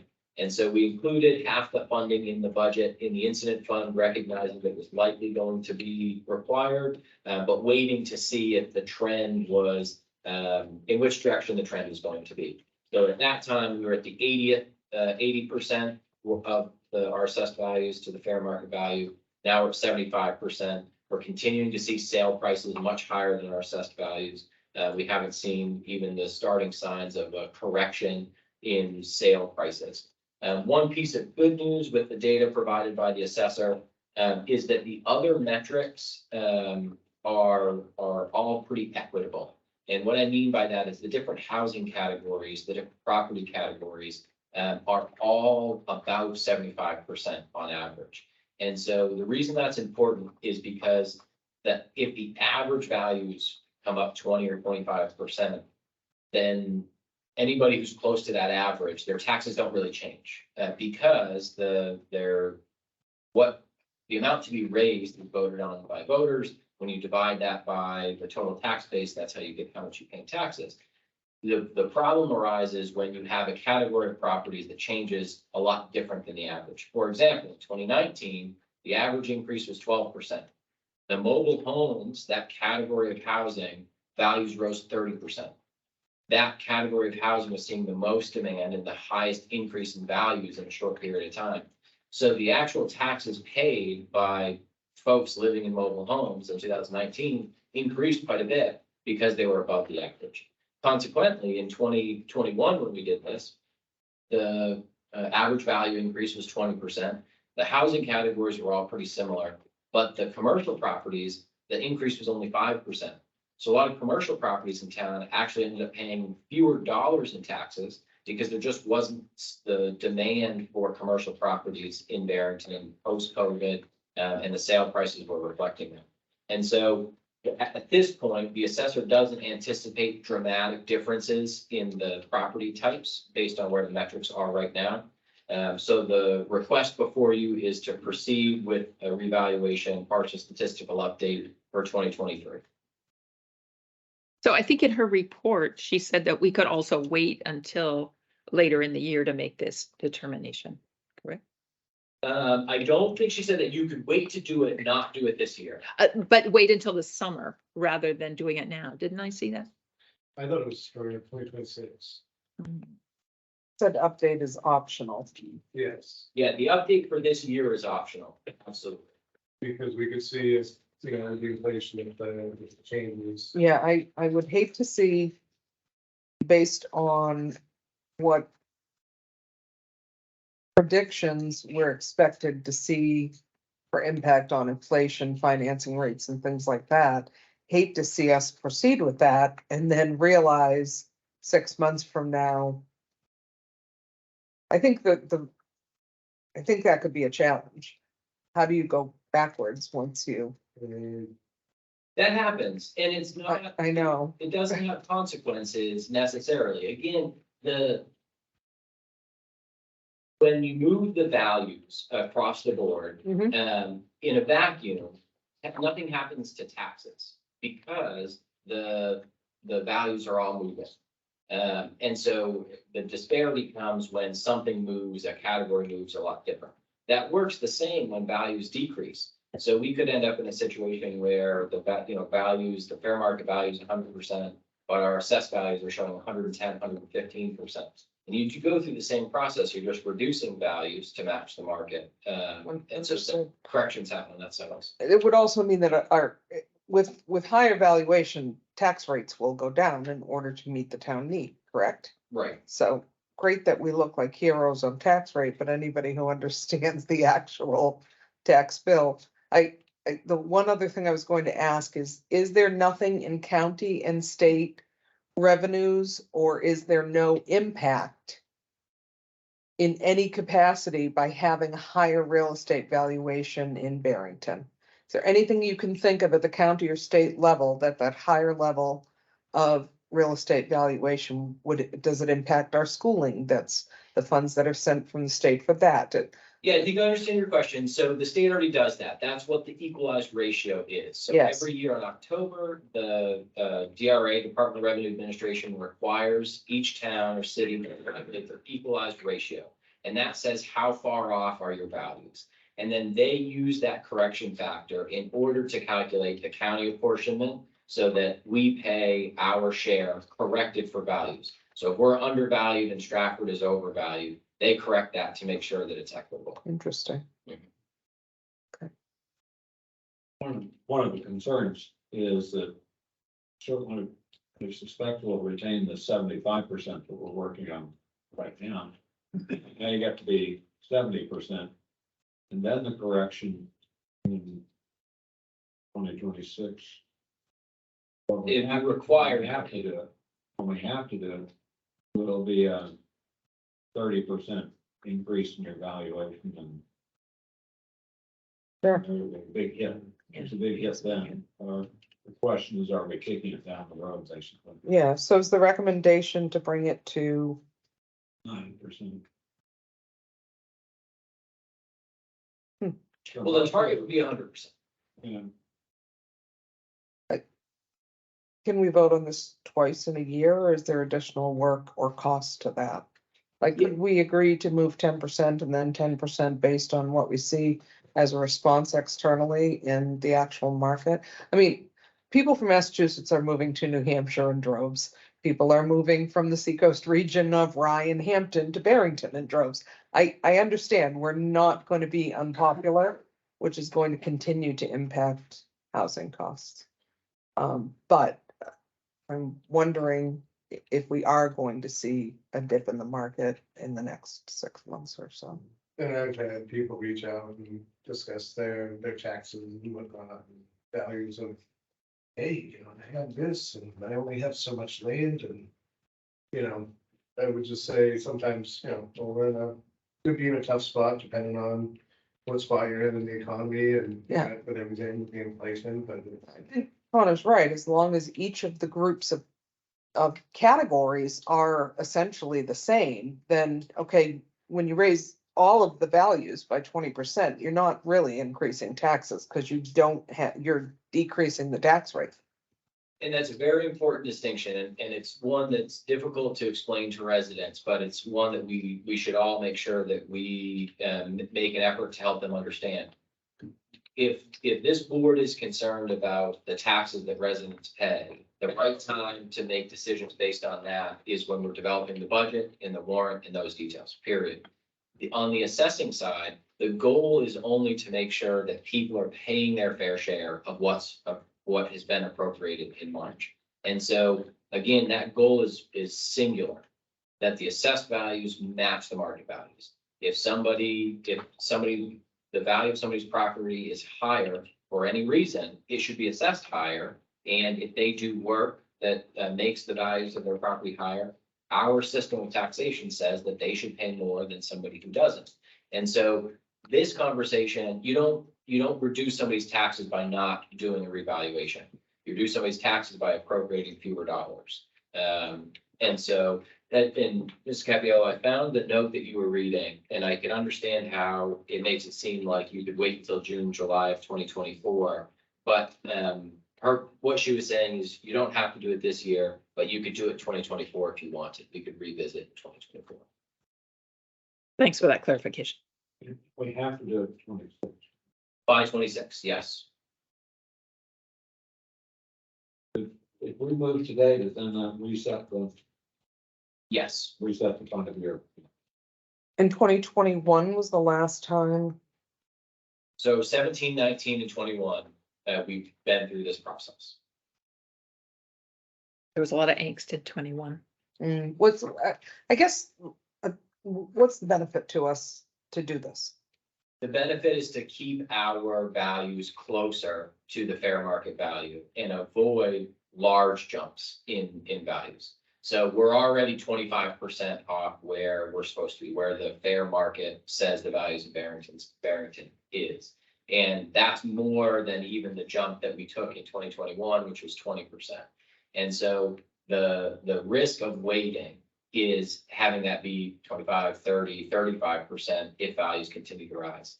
Then the assessor and I've talked in detail about the housing market, the supply in Barrington, and her perspective, which she touches on a little bit in here, is the supply in Barrington continues to be low and the demand continues to be very high. There was a vacant buildable lot recently subdivided on Screw Pond Road. No upgrades, just a vacant wooded lot that just sold for just under $200,000, just land. And it's crazy. We can sit in a room and say it's crazy. Why would anybody pay that? The problem is that's happening time and time again in Barrington. The demand is so high that people are coming and paying these very high prices for properties. And good, bad, or indifferent, that makes the market value for the properties in Barrington higher. And the assessed values are, the directive from the state is that the assessed values match that market value. And so, separate, if we want to work on reducing the taxes people pay, when we are developing the budget and making, appropriation decisions for the warrant, when we look at exemptions and credits that we offer to our residents that are having trouble paying their taxes, that those are actionable steps the select board can take. We don't have control over what the market value of the property is. How much of a hit would the service have on the incident fund? And does that impact what we need the incident fund maybe for later in the year? So. Yeah, so during budget development, I suggested the select board budget for this exercise, knowing that it was likely going to be encouraged. And the select board said, we'll budget half of it in the incident fund, and there will likely be surplus to come up with the other half. I don't think with that in mind, we maintained a higher incident fund to make sure that we could, cover at least half the cost. I'm not worried, but it's, Well, it's early. yeah, you never know. Are we ready to move forward with this? It kind of feels like a damned if you do, damned if you don't. I move that we authorize partial statistical update evaluation in 2023 recommended by the town's assessor. I'll second it. Right. Vote. Ken, we'll start with you. Answer, Scotia. Gibson, I. Gabrielle, why? Hardikoff, I reluctantly.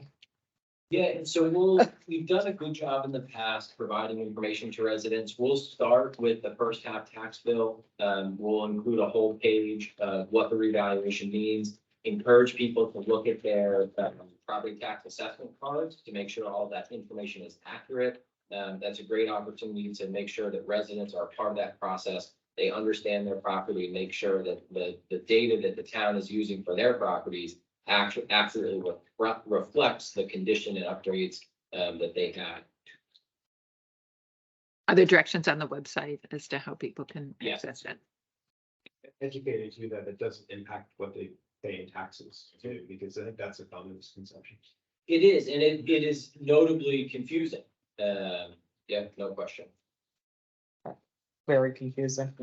And quite frankly, based on this evaluation and what other communities throughout the state do, we may look like we have the lowest tax rate, the actual rate itself of any municipality, but we may be one of the few not robust cities that are actually valuing properly. So it could definitely. It's a lot better than it used to be because the state requires it every 5 years, but Okay. the state also takes that equalized ratio. And when they report out and compare tax rates, they'll correct tax rates for the equalized ratio also to make sure you're comparing apples to apples Okay.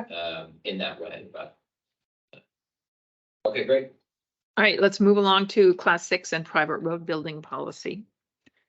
Do you want to give an update? Yeah, so I included all the background in my town administrator report. Basically, last fall, the select board was talking about the policy. There was a request to form a stakeholder group to consider the policy more specifically in the impacts of the policy provisions. At that time, it was the I forget which meeting it was, October 3rd meeting of 2022. The select board said, we'll wait until April. We'll see the applications that come through between now and then. We'll wait until April. We'll give the new board an opportunity to consider it, and we'll consider the request at that time. And so the consideration tonight is how do you want to move forward with the class 6 and private road policy? The policy has been in place now for just over a year, instituted in February of 2022. We've had 9, 10 or 11 applications come through in the past year. And I have that partial list, not including the one from tonight, on the list for you. And happy to hear how the select board would like to proceed.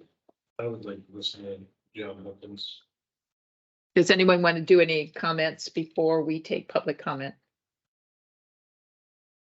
Okay, first public comment.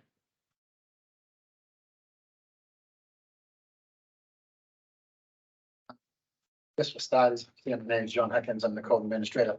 All of these start in my department, so I'm the one that handles stuff coming in, dealing with the people because of what the policy is. So I'm just giving you a background to where we're at and what the issues are, so that you can understand how it is from an administrative point of view. With that said, because of my past experience as a builder and then all the time I spent on land use boards, my concept of serving the public is primary to me more so than just the actual part of the job, because I see that as it is the job. So it's no, like in the land use stuff, it's actually the staff's responsibility to assist applicants on how to comply. And I do the same thing through my building inspection stuff. I try to make sure everybody's on board. They understand what they got to do, whether it's a zoning thing or actual construction thing and stuff like that. And it's worked well for me, because usually what happens when we go out, people are passing. It's not that attitude, I got you and failed you, now you got to do something different. So I think that overall policy has worked really well, and I would like to have this kind of stay in line with that. So you understand what some of the issues are. If you guys got the policy in front of you or not? Yes. Okay, so one of the ones that I think needs a slight change is in the category 2. The very first line talks about a volume change. I actually got one coming in front of you guys that's ready to go in front of the planning board. That they're raising the ceiling because they're putting a regular staircase in because they can't get furniture up a spiral staircase. So they're not adding any living space, but they gotta come in under a category 3, which means they gotta supply all the other stuff that's required in the category 3. If you look at and they weren't able to catch the last agenda because we didn't have their maintenance agreement done. In the past, it's been some that was conditioned that we have the maintenance agreement in place before I give the building permit. But the way this stuff's written and the way other staff is looking at it is we have to have all this stuff first, which means if they're part of a road association or the road association hasn't been registered in the registry of deeds, they're going to their association, they're trying to get all this stuff together, and then they gotta get it all signed in the registry of deeds before we even start the process. And during the summer, when the selectmen meet once a month and the planning board meets once a month, you got a 2-month process. Now you got a 3-month process by the time they come in. So there's a point where the things like the maintenance agreement, the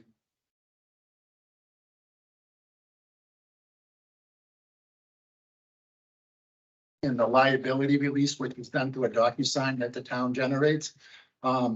I can understand you can't get that recorded until after they get approval, so the selectmen have to sign that. So even though these are all required for at the end, there's a point to where, do you need all this stuff to start the process, as long as we have it all when we get to that point to where you guys are making your final decision? So we can keep the process moving to keep people feel like that the town's working with them and not the town is an entity that, they feel like there's a conflict with.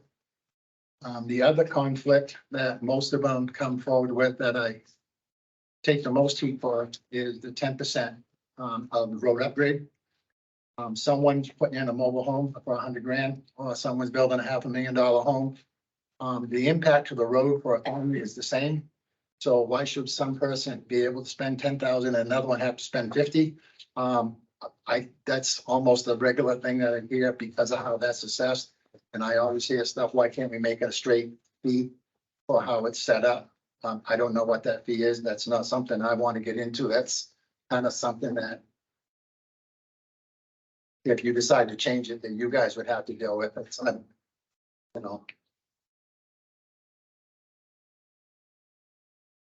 So I just try to highlight the things that I see that have been conflicts coming along, and really, if you feel that they need to be addressed, then okay. And if you feel that it's something that's just part of what we got to deal with, then that's what we got to do. Thank you. Thanks, John.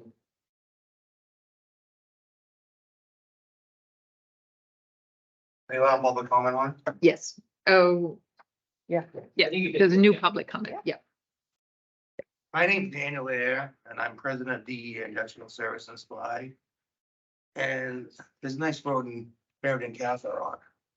Had a burden put onto them years ago, 3 houses down a real dangerous ravine. Mhm. Out of principle, I took on an insane job association worked with me, told me I was out of my mind. I worked with them and stuff. The town should never move these laws. Now there's no consistency in this town still to today, going back and forth.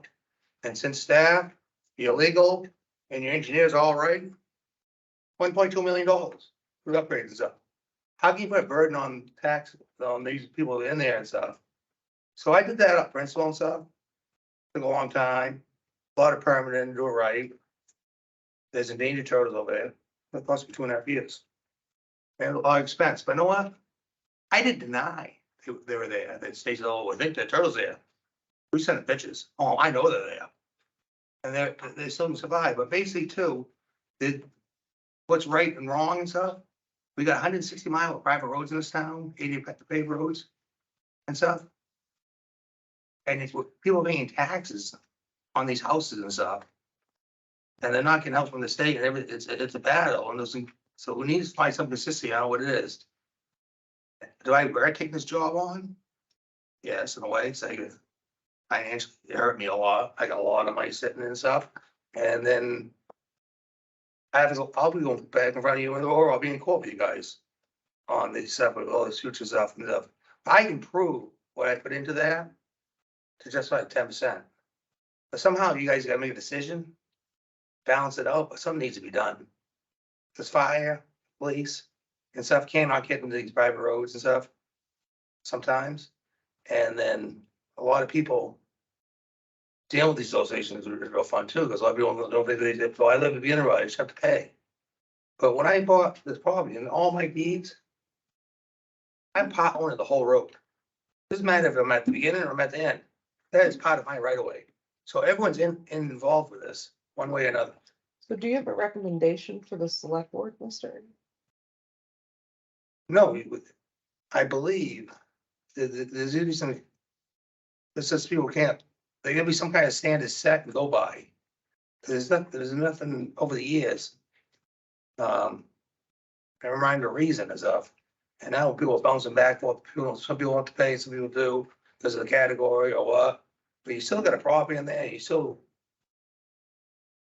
need to take responsibility. I don't know. Can't really, the select board can't really force people to join the association. You can't, at least you can't force people to be good neighbors. It's a tough one to, I don't know how to say.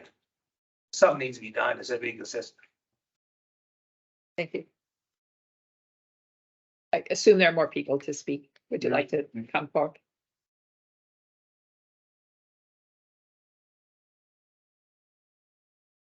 Thank you. I think you all, except for you, Tracy, congratulations. You've heard me last year speak in front of this group about the same concern. I won't reread what I wrote last year. State your name. I'm sorry, Dwayne Watson Boulder Drive, and I own Unified Builders as well. Oh.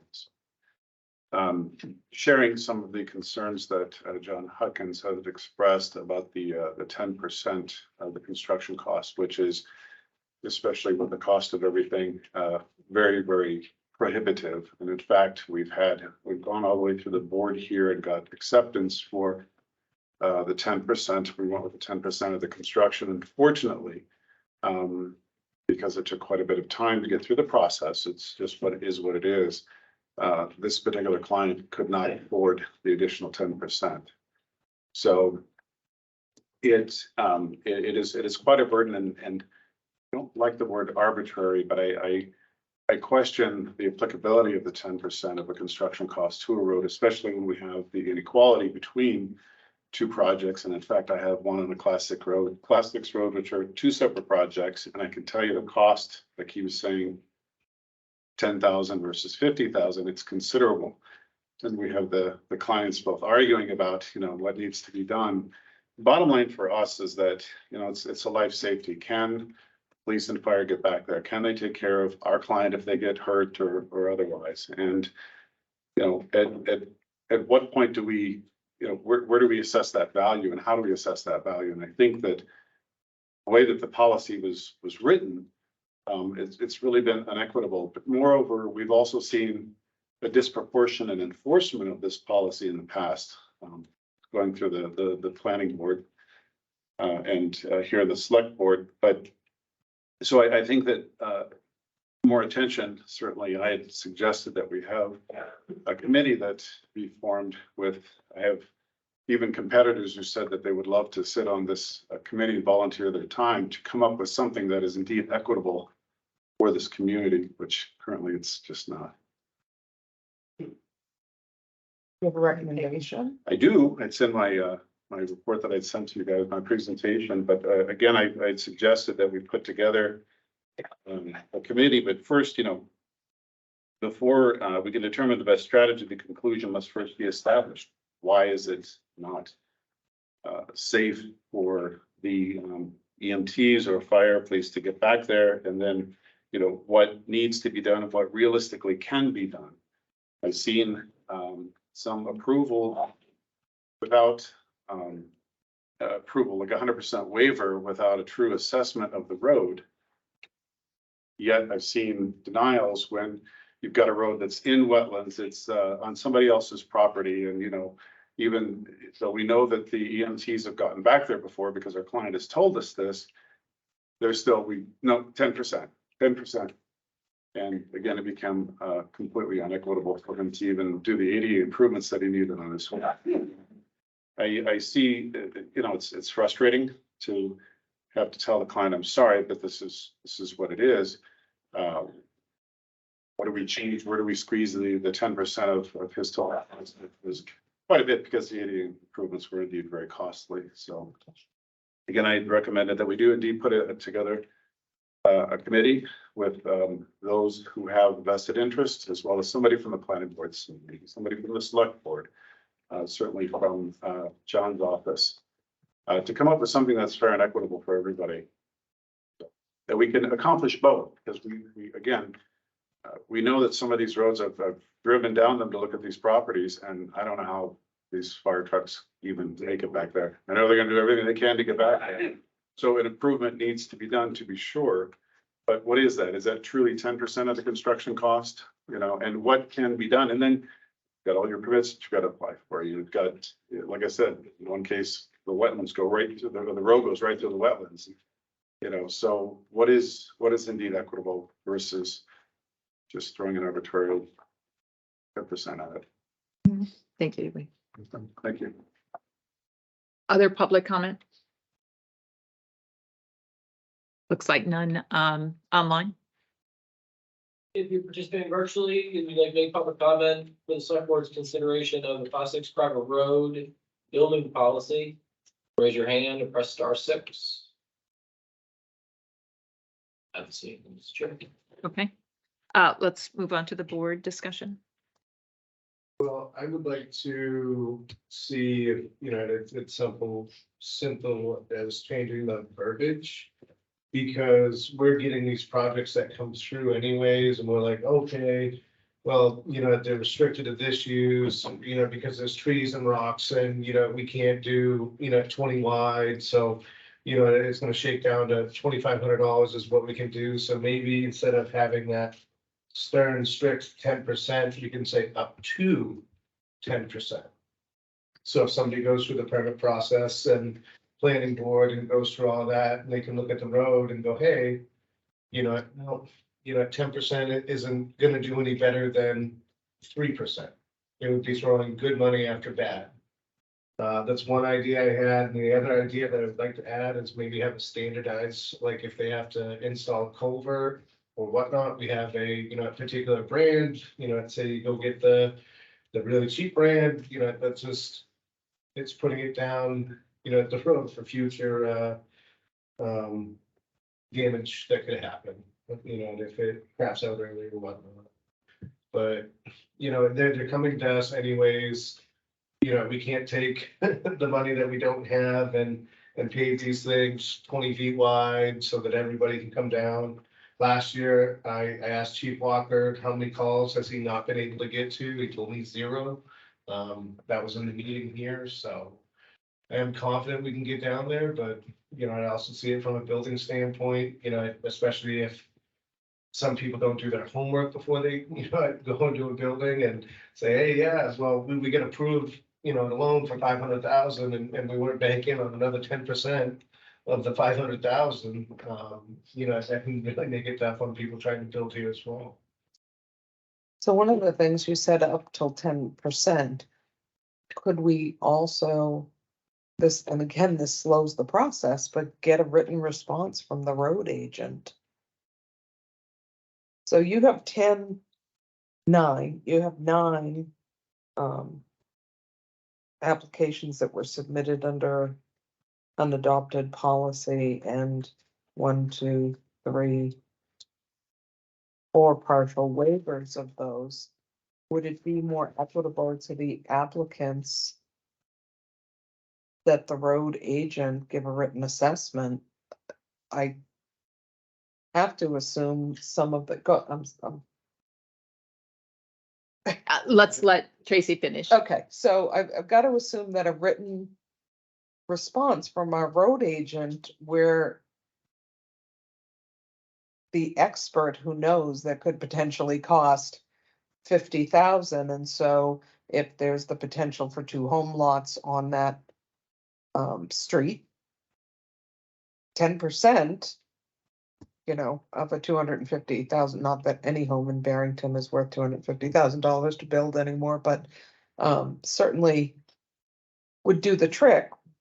But if there was $200,000 or 1.2 million like Castle Rock, it would be very easy to show the potential landowner why 10% of a $500,000 home would make sense. So I kind of like the idea of up to 10%, but I think we need someone who's an expert to gauge this. So I'll get to you, John. My recollection of our conversation last summer, when we kind of stumbled as a new board with an application, was that it was difficult for road agent, code enforcement, and fire and emergency to be called to make those determinations. They wanted the select board, they said that. I don't think they'll make the determination. I think they would just say, in the case of this road, the cost to bring it to compliance could run upwards of this.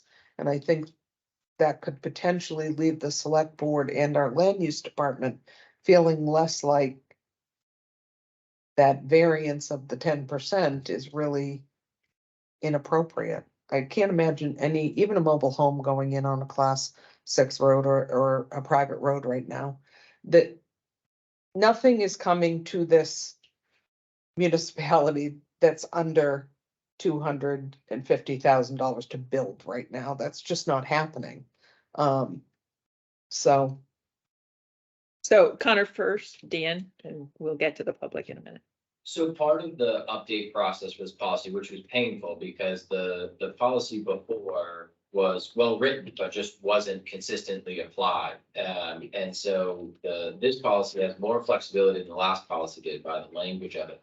But the big piece of feedback that the board received from the road agent at that time is he had 80 miles of the roads the town owns to worry about and develop plans for. And it was becoming incredibly cumbersome to go make road improvement plans for all the private roads as well.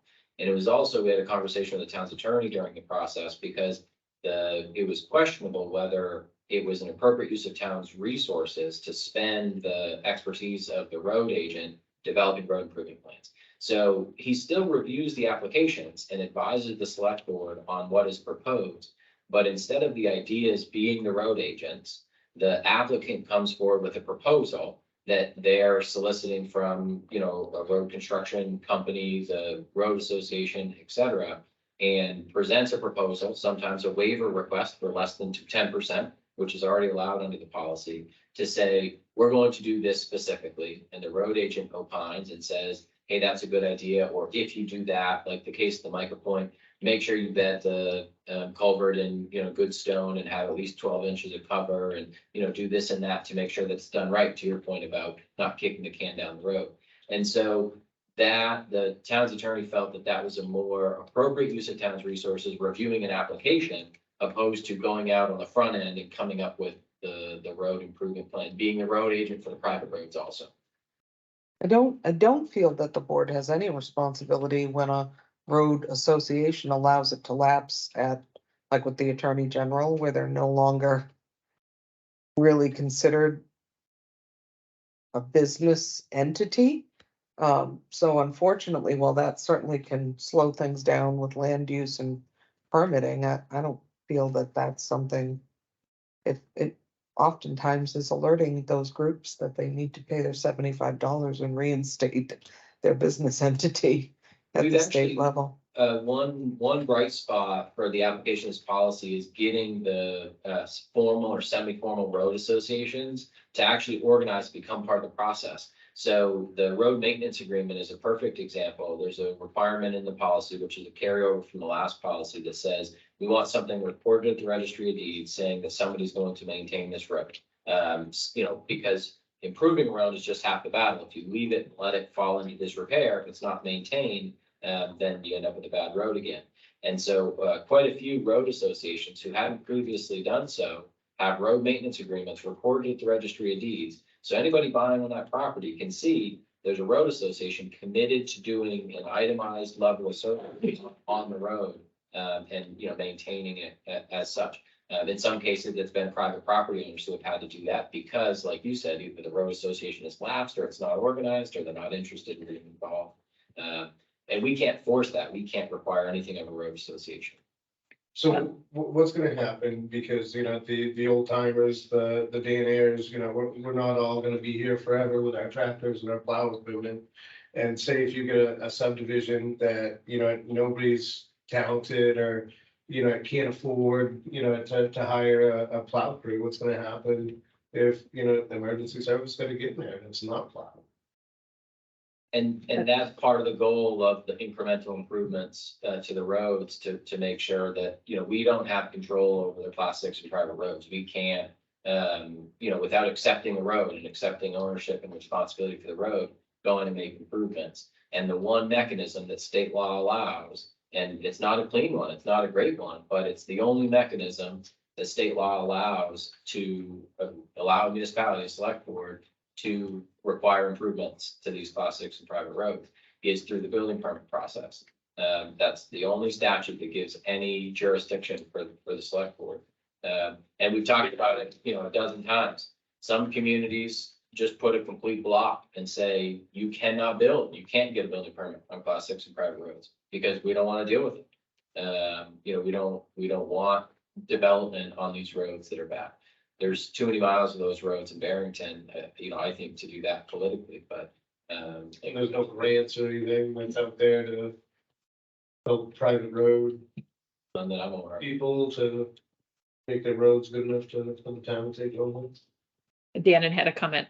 No, Hunter said a lot of what I was gonna say, but it seems to me that once we decided to enforce policy as written, which took some time for us to come around to that, it's actually worked pretty well. There is a discrepancy. Maybe we ought to put a total cap, 10% up to 40,000, 30,000, pick a number, as opposed to fudging around the 10% mark. But in many ways, it's working. I do think we ought to address some of the things that John brought up about the process of how we move this along. It would seem reasonable that before the final permits given, that everything has to be intact at the end as opposed to the beginning, which I think was part of John's frustration in stretching that out 2 or 3 months. It might be easier if we just change that part of the policy. I can't imagine being a new home builder in this town and not knowing what this board is going to assess for that amount of money. And so unfortunately, while I don't disagree with the idea of it, I don't see the practicality of it. So if I'm building a $600,000 home and I don't know up to 10% whether the recommendation will be 20 or 40 or 60,000, and I've taken a construction loan, one-time closed loan, to build my home, there are very few construction loan processes that will allow a contingency of 10% over a road, unfortunately. So I think we'd be setting ourselves up for failure with that idea. That was kind of my point. I think it should be 10%. Maybe we put a cap on the total regardless of what the 10% is. It can't go over. 25,000 or something. Right, so they can budget for 25, and then if they come before us and, hey, it's actually, you know, they could do work for 10,000, that's gonna work for them. That's an interesting concept. So 10%, up to 10% with a cap of $25,000. Well, are we saying up to 10% or 10% with a cap of? The up Those to with 10%. Up to 10% With still. the waiver opportunity wishy still to me. there, so 10% up to a maximum of 25,000 potentially? Well, I'd like to pick Mark's brain and see what he would think would be a fair evaluation number for, you know, just a home, so. Yeah. Or, you know, what do you think a decent cap would be? I don't know, just hold on. Are we ready for some comments from the public? Did we ever find out from other towns what kind of impact fees or other, for those that allow construction on class 6, if there's any kind of mechanism that they put in place? So there's a variety. It's a sliding scale. And I'll tell you that there are more communities on the extremes of either end than there are in the middle. And the extremes being, they'll just issue a permit, you sign a waiver. The waiver says, if we can't get to you, we can't get to you, oh well, and for emergency services. Or on the other side, they just don't require any building. The majority of communities are in one of those two camps. Barrington is in the minority of communities that applies a policy, allows building, but aims at making road improvements. And there are a number of communities that have actually built policies off the policy that Barrington adopted back in February. There are a number more communities that have policies similar to how Barrington's was before, that just the policy before said, bring it to this standard, 16 feet wide, 2-foot shoulders, 4 inches of gravel, make it crown, and that's what it takes, regardless of how much it costs. And so there are a variety of solutions, and there's no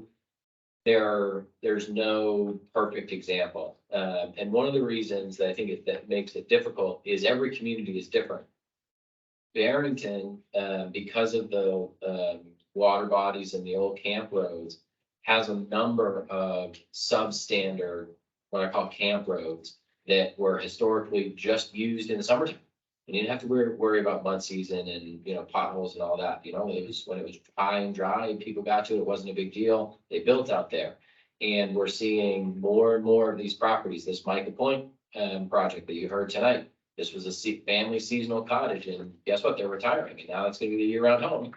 And so that continues to happen on these camp roads, which is more traffic in the winter, more maintenance in the winter. And so, you know, I think Barrington has more of a need to bring up the standard of the class 6 and private roads than some other communities do, because we're seeing that growth in these seasonal locations turning into year-round. And some of those roads have been paved, and so they're reasonable roads, but they're not wide enough. I, for one, would not want us to go to the extreme of saying, sign a waiver, because I think it puts our fire and rescue people in a bad decision Well, place. they do Where sign a waiver. I know, but you But know, we so, Make every effort. but yeah, our fire and emergency are gonna make that effort, And and quite that may be very frankly, difficult. Imagine having to we got a call. Is this one of the roads do we service that person, or do we they don't have time for that. I do like the idea of to a maximum of, what's the average home, value in 325,000. 325? So that's an average home. So the average, That's land and building. right, And so the building policy is based on the cost for the building permit. Mm-hmm. So if you buy the land for the Scruton Pond case, $200,000 and build a home, it's just the building costs. okay. Another thing. Yeah, build a last home. year, you know, it's kind of separate from this, but to help our fire and emergency is to maybe we can start a budget for a smaller truck. that would be a little bit more capable in the tight turns to where they're not bringing the biggest engine down, if need be. And at the first, if it's that bad, obviously we'll get it in, but. just, I think it's the ambulance that is, if a structure burns to the ground, that's terrible. If we lose a life, that's far more terrible. And I think it's the ambulance's capabilities. They've got life-saving Right, everything. but all on I'm them, so- saying is there's different technology out there and, it's just, it's probably not gonna be cheap, or cost effective, but, to help satisfy what we're trying to do with, if we can't do the road because Bill has his, family tree, it's an oak tree and it's been there, it's been on the corner and he doesn't want to cut it. And, there's a drainage down below, that's gonna be tough to stretch that wide, and, his property is his property, Sure. especially on a private road. So There's no eminent domain being like, hey, yeah, we're gonna come into your yard 5 feet and there's gonna be 3 feet of pavement, 2 feet of gravel. Tough luck. one of the other things to consider in this, like using Micah Point as an example, the home itself is likely worth on the water with the additional bedroom and the nice entry that they're adding far more than the $25,000 or $2,500 they're paying at a 10% fee. So people who are adding on to a home that they already own as a camp to turn it into a year-round home would be paying far less than someone who is building a home from the ground up. So one of the things you may consider with the policy is 10% to a maximum of 25,000 for the value of not the land, but the actual full building itself. So if you're allowing people to add on just an additional bedroom for 25,000, contribute just 2,500 to a road that really for year-round usage needs 1.2 million like Castle Rock did, you may want to consider your policy to include the entire. I don't know. It's not easy. No, it's not at all. Why don't we take public comment? John, you were first. No, John was first and then. The bill with the financing, most people have their financing in place before they come to the town because they got their building and stuff all worked out. That's Kind of late to go back once they show up and I tell them they're gonna do it. Now, on the positive side for what this thing has done in the past year is I built a rapport with quite a few of the road associations. And they're now working with, I'm actually, when people come in, I tell them to go talk to the road association. They know their roads. They know what the issues are with their roads. They know what needs to be fixed.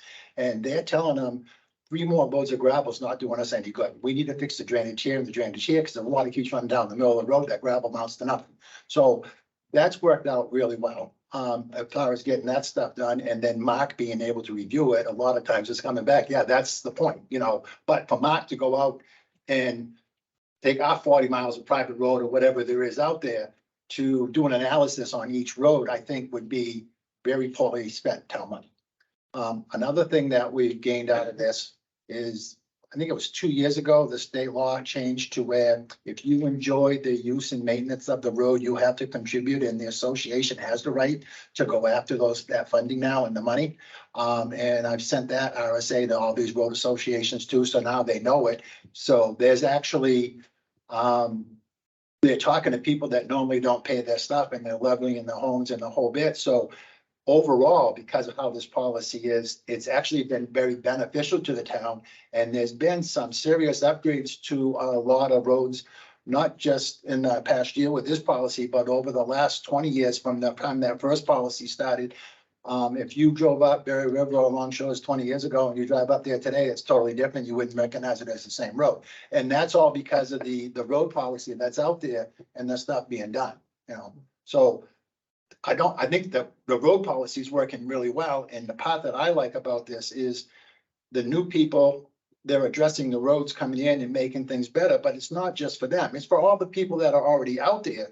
They're getting an upgrade to their road that's going along with it, which is a good thing that makes everything safer for them along with the new people. So if you go to that extreme of we're not going to allow any more permits, you're actually making it worse for the people that are out there all the time instead of making it better. So the concept of what we're doing is working very well. I think it's a very good policy, how stuff is, just a few little tweaks.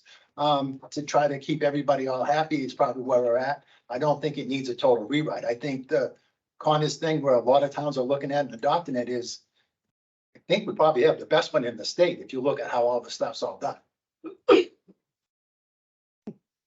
Thank you. All right, Dan. Well, John touched on the first thing. I think first priority in policy is that they have to make contact with the road station. And I don't care if it's legal or not. You got tax paying, everyone's a taxpayer on that road, and they're paying the towns, and that is your job as a selectman, represent the taxpayers. So if they're legal or not, I think they have a say. So if they go there first, the road station first, find out what's involved in there, and they go, oh, I don't know if I'll live here, before they go to the bill department, and the road agent will give feedback, because they know what they get into it firsthand. And Connor will contest this incident on Castle Rock, and people are irate, go back and forth, there's emails, and Connor called me. And I go there, going on, try to explain it, and talk me out of it. I say, yeah, President, honestly, the email, they're not here tonight, are they? All it took was that email to the president. They got off my butt. So my biggest point is, I think we should start with if the road agent is legal or not, people go talk to them first, get their opinion on it, what they're looking for. And then you guys have some kind of guidelines, but people know what they're getting into. Someone comes from Florida for one day, they look at this, oh, I don't live here. They don't know what goes on down that road. So they recommendation from the road station association, or if they're legal or not, they go talk to the building inspector, they talk to the road agent, know what they get involved with, and then you have conditions set then. I think everyone has a right, legal or not, they're taxpayers. Thank you. So it seems like one thing we need to decide on a board is, do we want to do some edits to the policy, or do we really want to start over and work with a community group? I would suggest that we actually get with a community group. And then I think the policy is good, and I think it's working, it needs tweaks. And I think if we get with the community committee, see where we can tweak this thing, as opposed to rewriting the whole thing or getting rid of it completely.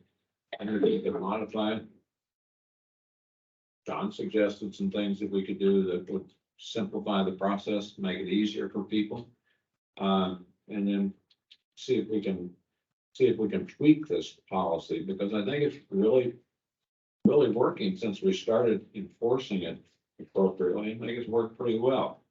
I'm sorry it cost $50,000 for some and 10 for another, but I think that probably is as appropriate as we can get it. Is there a way, because one of the issues is everybody's going to get approved, or, wants to buy a house and gets a loan. Obviously, they have to buy the land first before they get the loan. Or you would think that they would have the land secured. Is there a way to reach out to the Board of Realtors for New Hampshire, or, you know what I mean? It would be fantastic if there was a way to get every real estate agent to adequately advise their clients when they're buying properties on private or class 6 roads. That would be, when you find that solution, make $1 million off it. It is incredibly difficult to make that information, get that information. We have it at the Registry of Deeds, maybe? Just like a little paper that we could, a little FYI. I don't have a real estate license, but I think it is a mandatory disclosure. But whether and people sign that stuff, but whether a real estate agent that's sitting there holding their hands through the process says, hey, pay attention to this one, because this really matters to you, because this is gonna cost you a couple $100 a year in plowing or maintenance fees, whatever. My guess is they probably signed something that says they're aware of it. But whether somebody's holding their hand through that complex process. So it may be helpful to hear from Rick Walker. Did you have a comment? Oh, yeah. I haven't seen him move that fast in a while.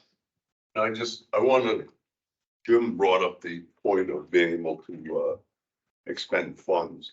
You cannot expend town funds on a private or class 6 road. So the issue is a number of years ago, for many years, we'd go into some of these private roads with a fire truck in the winter time. There wasn't maintained well. We got in, we took care of the problem, and then we would call the highway department and ask them to come in and sand the road so we could get our expensive fire trucks out of there. You absolutely 100% cannot do that.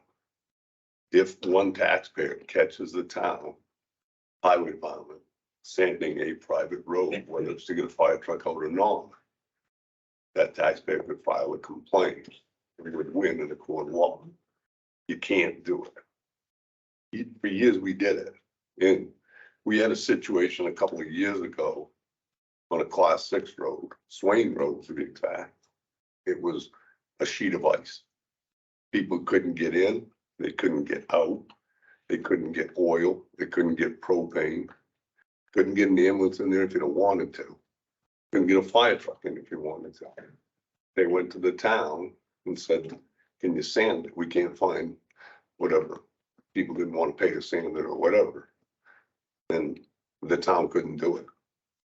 So whatever number of houses down on that class 6 road, they were dead in the water until somebody finally ponied the money up out of their own pocket and sanded it. My point is that for years, that stuff got done. But it's illegal, you can't do it. So if that was to happen today and, you know, you got a truck stuck in the winter time, we can't even get a tow truck in there, that thing's gonna wait till spring till we get it out? According to the state law, if you read the state law, you're exactly right. Or somebody on the road pays to have it towed up. The point is, when you ask the question, have we ever not been able to get somewhere? And the answer is, in my career, no. But the point is you live down the end of a class 6 road, because that's where you choose to live, and I have no problem with that. And you have a severe medical emergency, and we can't get to you, and heaven forbid that you don't survive this. We're human beings.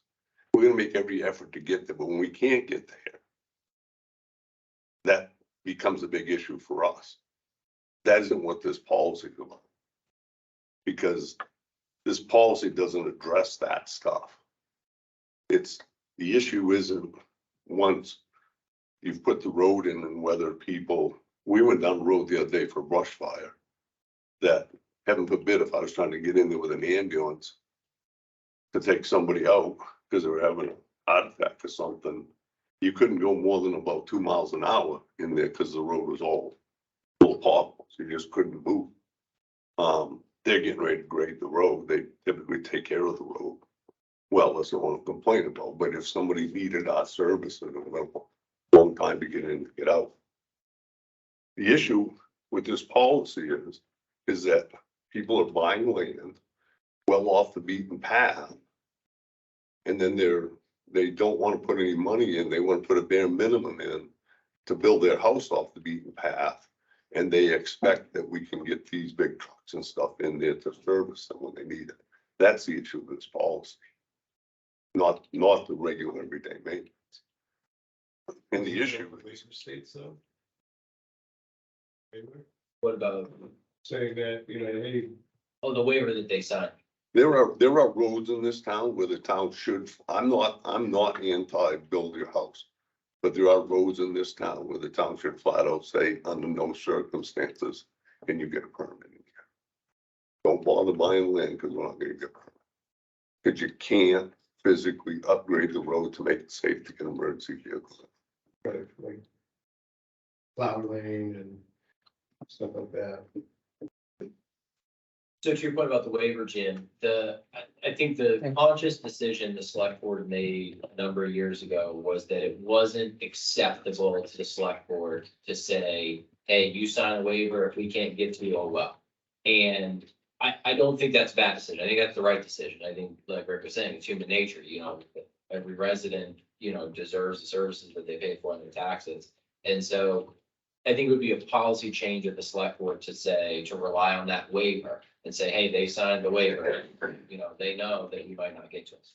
And in previous meetings, Chief Walker brought up the fact that, you know, Jim Secocha might sign that waiver, but the people visiting his house, or the people living in his house, or the kids that he has in his house, So, they didn't sign that waiver. And, there's moral implications to that, I guess. So let's talk about how we want to proceed. I mean, I'm hearing we want to tweak it rather than starting all over. I I don't, think Darren had a good point with, with what, Dwayne brought up about having a committee and seeing if there's any fine tuning that we can do to it, or we revisit it, because, if Dan was accurate, if there's 168 miles of, class 6 road in this town, if we put up a wall and say, hey, no more building, I mean, that could. I don't hear anybody saying that yet. so the only thing I would ask of the committee group, though, in tweaking this policy is that, and that there are roads in the town of Barrington that will never be able to meet a standard for emergency services.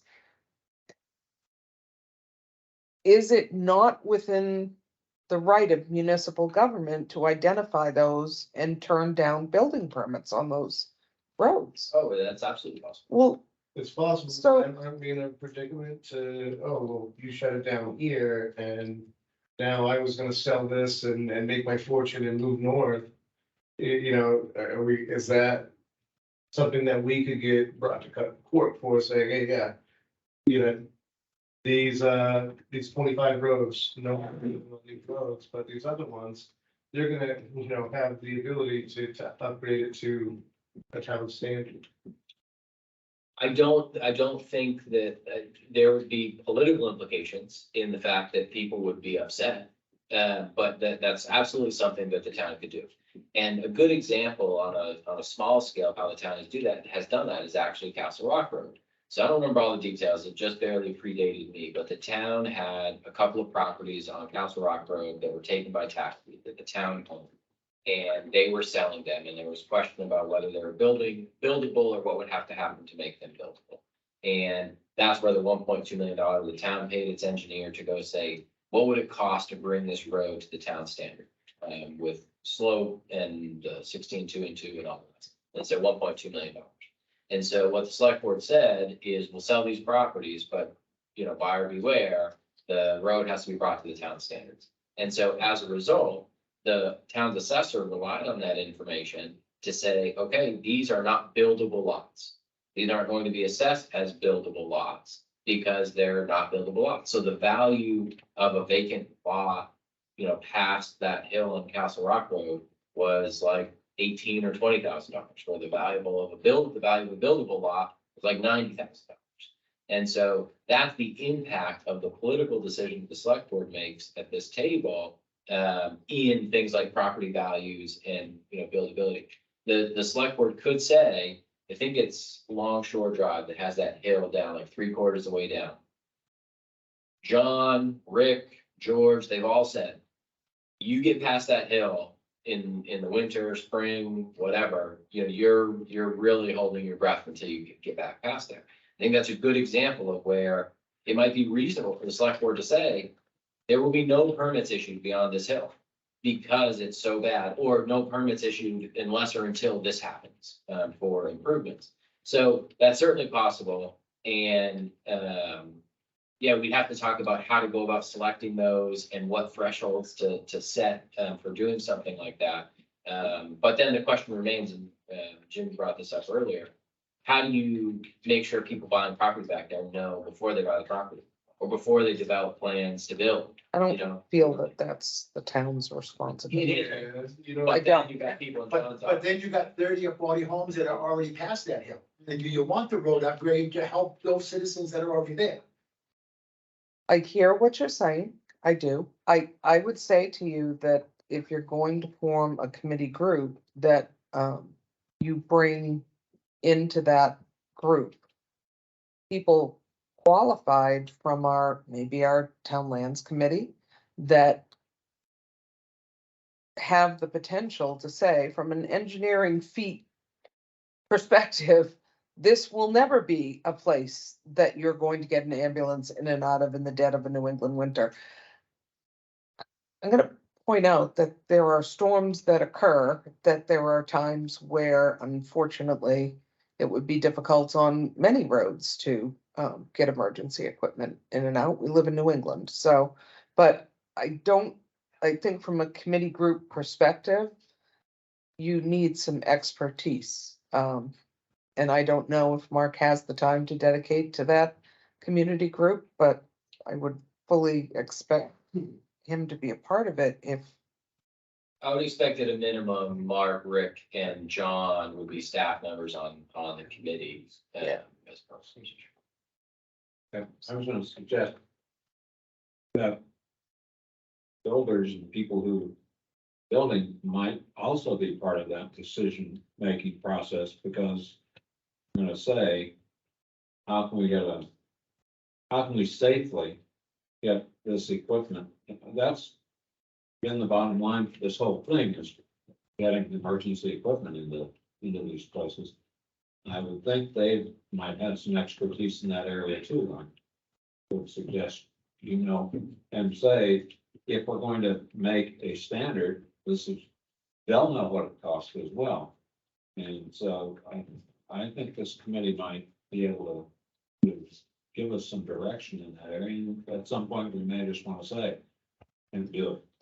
Yeah, because, also that it could, I mean, if you're doing a small addition on the house, I mean, that's kind of tough, but, once again, it can limit the amount of residents that are coming in to build this town around those sketchy road areas, which would be okay, because, then we're not adding that many more residents to task all of our, DPW, police, fire, all of that.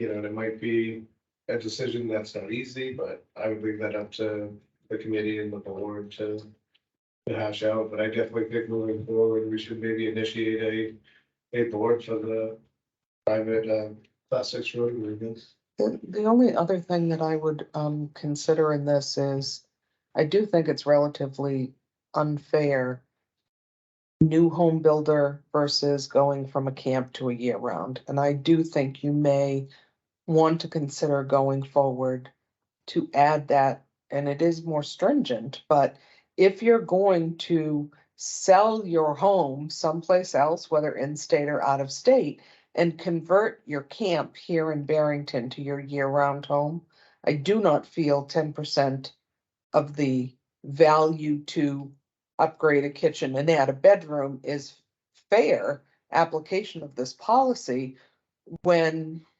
it really should be the full value of the building itself. The 10% should be calculated on the full value, because there are so many 3-season camps in the town of Barrington that can be converted. And I don't think it's fair application of a 10% fee for new home builders versus those that are, I'm selling my, $1 million home in Massachusetts, gonna take this nice lakefront camp and convert it to a year-round home. It just does not seem like fair across the board application of the policy.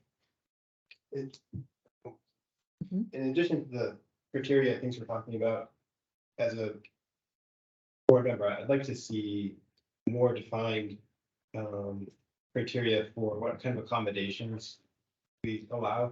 I know like with the CBA, you've got setbacks and buffers and all these things that, and depending on how far it is, where the comfort zone is and what you'll accept, it seems a little bit subjective sometimes. And we as a board, when this policy came to us brand new, meaning to be a more flexible policy, we took that and stumbled with it and made accommodations that we didn't need to make. So I'd like to have it spelled out better what kind of accommodations would be considered and how we go about reviewing those. Just so that we're not tripping all over it like we did in the beginning. So it seems like everyone is suggesting there needs to be a time set aside to talk about this in depth and to get some community input and staff input. I think a committee formation is a good idea. If you want to set up a committee, we'll ask the planning board to nominate somebody. The select board can nominate somebody. Mark, John, Rick, and then maybe 2 citizen stakeholder seats. That rounds out to 7, just a suggestion. Yeah. Is one person for the select board adequate? I mean, does anybody feel like they can represent?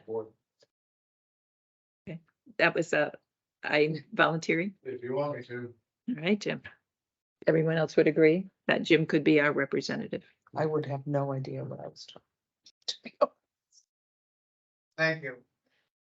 And do you want to solicit applications for consideration maybe at the May 8th meeting for citizen stakeholder? I mean, I know we have some specific interest, but I imagine you probably want to cast a net and invite, anybody to participate. I'd like to see a realtor and a builder on the committee. We could make it, I mean, I think odd numbers are good, but we could go to 9 too, to get. There's different associations, different groups. Oh, great idea. And we can certainly decide the cap on the size of the committee once we see applications.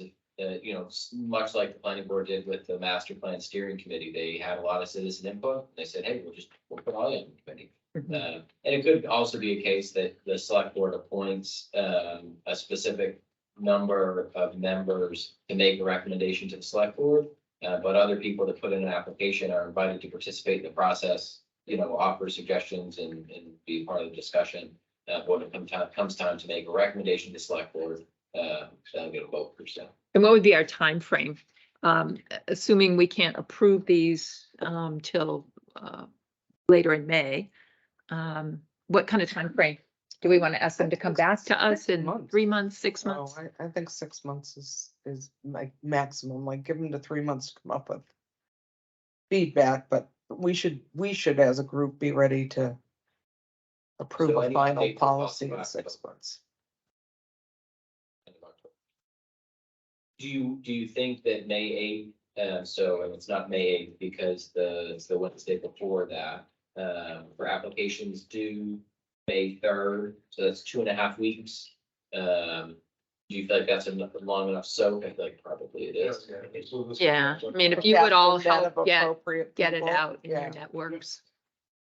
So May 3rd applications due May 3rd. And then the select board will make appointments at the May 8th meeting, then the committee can convene after that. Find a meeting schedule that's appropriate, report back to the select board as needed and aim for a final decision by October. Could it be that, and I don't know, I know some of the specific procedural changes that John was recommending. Maybe it's even a matter of if the committee convenes and identifies some, unanimous changes that are just procedural changes, maybe that comes to the select board sooner. Update some of the cream that floats to the top and then consider the more detailed changes for later. The select board be open to that. Do you want to come up and I speak? just need to ask a question. The application that we would need to fill out, is it something that we can get on the Barrington website? Yep, the volunteer tab right at the top, Okay, just the application for appointment. It's very brief. thank you. So I just would want to identify so that we're not reinventing the wheel. We want the procedural changes and the steps to be reviewed. We want the roads that are private that should really not continue to have additional homes placed on them identified. A fair application of policy to take place and be reviewed in reference to converting homes that are going from 3 season to year round or 2 season to year round. What other things did we identify? We heard maybe a dollar amount cap Oh, on a the cap, 10%. yep. And we heard considering Accommodations. reoccurring accommodations that the select board's open to. And a list of accommodations that would allow, okay. Proactive steps to get your road potentially petitioned to the town to have it taken over. So that's a 2-year process from the time that a new road has, asked me why I know that. I got Stone Farm approved after 2 years. The long, 3 times I came before the select board for that. Anyway, so those are the. Road built to a standard, not a private road that has. I know, I'm just saying, like, it took a long time just for that. So those are some clear guidelines for the group. I just wanted to be sure we were identifying their goals. And I'll talk to Vanessa tomorrow, maybe as soon as, tomorrow, the planning board could consider putting somebody forward. Yeah. Ron was a big part of the, last recommendations for upgrades, so he might be a. He'd be a good candidate if he would do it. All right. All right. So thank you. That was, that's a difficult, process. All right, where are we at? New business. New business, pavement management plan recommendations. So this is year 2 of the 5-year pavement management plan. Year 1 was a success. The road agent put together a great overview of what was done and what is proposed to be done in the future. The plan doesn't deviate much from the 5-year management plan. There are some updates which the road agent justifies in the write-up. It's, procedural decision for the select board to authorize this as year 2 of the plan. The thought was, since we're spending, $700,000 of the town's money, it probably shouldn't be on the consent agenda. But this is part of a, published plan that the select board adopted last year, and it worked out well. I know we authorized, year 2 of the pavement management plan as presented. I'd second that. I feel very comfortable with Mark's recommendations. Vote. Should we wait until Jim comes back to vote? Well, everybody If vote. it fails. Okay. Yeah, okay. Capiello, aye. And Hardikoff, aye. Okay, we can move on since his vote will not, so, next one, 2025 town meeting, in May, July, June. Lead us through this conversation. Okay, so I'll start with what my goal is for the discussion of this tonight. And I just want the select board to have enough information to give the nod to consider it further. Not looking for any kind of a decision on actually proceeding in this way, but I didn't want to wait very long before starting to move on this because it will take some time to prepare and implement. So at a super high level, the town meeting is by statute, by default, 10 day. SB 2, the official ballot referenda form of government, which Barrington adopted back in the 90s, allow Barrington to split that town meeting into 2 sessions, deliberative and town meeting session. It's still the timeline is based on that second Tuesday in March. That's how things are established. So also by statute, by default, the fiscal year for a town is January to December. So there's a very inherent and immediate problem with that because you start spending a budget in January and you don't approve it until March, which is just silly, but that's the way that it always has been and that's the way that it is. So the other problem with that setup is you start spending a budget in January, you approve it in March, but you don't start billing for that. You don't start collecting property tax revenue for that budget until July. And so you're paying 6 months of bills before you can start collecting property tax revenue to pay those bills. And so for a lot of communities, that means they borrow tax anticipation notes because they don't have fund balance for cash flow. In Barrington has planned financially well for many years and has $4 million of unassigned fund balance for the primary and express purpose of cash flow, so that we spend down that unassigned fund balance until July, and then it replenishes, and then we spend it down. And so those are some of the problems. The trigger for having this conversation now is the inherent problem with having big events and meetings in January, late January, February, and March, which is they're impacted by the weather. And Barrington now, 3 of the last 7 years for town meeting have been impacted by the weather.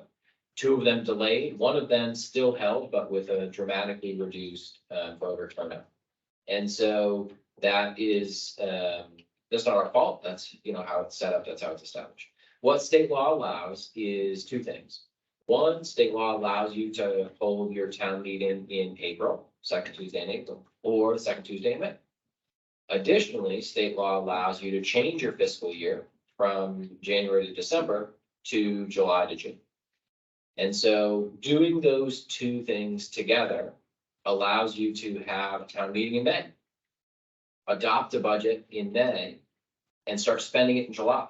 At the same time that you start collecting property tax revenue for that budget. Additionally, it moves the budget development process outside of November and December, with Thanksgiving, Christmas, and into January and February. You know, in arguably a quieter time from a holiday perspective anyways. And so I go into more detail about how you have the authority to do it, what some of the other benefits or drawbacks are. I also include an article from the New Hampshire Municipal Association that talks about the same topics in detail. So when I started in Barrington, started in municipal government, I immediately thought it was ridiculous that you approve a budget in March, that you start spending in January and you don't bill till July. And Tracy probably remembers because she was around, I said, there's a solution to this, and that's a Maytown meeting and a fiscal year budget. And everybody that I've talked to, so 12 of the 13 cities in Barrington have a fiscal year budget, and 24 towns have a fiscal year budget. July. Say those numbers again, please, Connor. 12 of the 13 cities. Yeah. And 24 towns. So 10, a little over 10% of the towns, and 13 of 14, the vast majority of cities. And Stratford County. No, in the whole state. So what percentage of the state municipality overall is doing this? Just under 20%, 17-18%. Everybody I've talked to in municipal government statewide says the only reason not to do it is because it's a pain to do it. It's a challenge to get there. The one first year that you do this. Just the transition process. Mhm. And the two main reasons it's a challenge to get there are both financial. One, you have to develop an 18-month budget. You have to fund the government for the entire year that you normally would, and then the next 6 months that you would otherwise not be funded. And the second reason is how to pay for that additional 6 months. So this is kind of difficult it was difficult for me to wrap my head around. But right now, we have built up this fund balance to pay down that 6-month lag of when we spend a budget to when we collect revenue for a budget. When we appropriate that 6 months, we basically have to shift that. So you have to come up with you have to come up with the funding for that 6 months. And the residents that have to pay for that 6 months don't really benefit from that 6 months. Like they don't, it's like, oh, you pay for it now, but it's better. It's not really ever better down the road. The first residents in Barrington that started paying taxes in July for a budget that started in January, they were the ones that benefited for 6 months of government that they didn't start paying for until July. So it's not really equitable. So the idea that I think is possible, and I talked to the town's auditor about and the Department of Revenue Administration about, is actually using that unassigned fund balance in order to fund that 6 months of government that we don't have. It would result in a reduction in that balance, which would be okay because we wouldn't need it for cash flow the same way. It would likely have impacts. We'd need to develop, there a lot more analysis would need to be done to understand what impacts that would have, how we would build it back up, what new targets we would set, and all the rest. But I think it's possible to make this transition without the taxpayers, the current taxpayers in Barrington, paying any additional taxes to make it happen, which most of the time is what taxpayers do, or what communities do. Either they establish a capital reserve and set money aside over time, or they issue an additional tax bill and collect that 6 months. So you basically pay 3 tax bills in a year instead of 2. That would be very popular. Oh, super popular, right? And that's just it. It's a pain to get there. So my proposal is that there might be a way to do it without charging the taxpayers more money, using that savings account that they've built up, maybe other means or methods also. And I'd like to explore it more. I think it's a good idea to have a July to June fiscal year. I think it's a reasonably good idea to have town meeting in May, especially if it's before we start spending the budget. And there'd be a lot more things to think about. This is just, scratching the surface. But before I went farther, I kind of wanted direction from the select board that you all also think it's a reasonably okay idea worth spending more time fleshing out.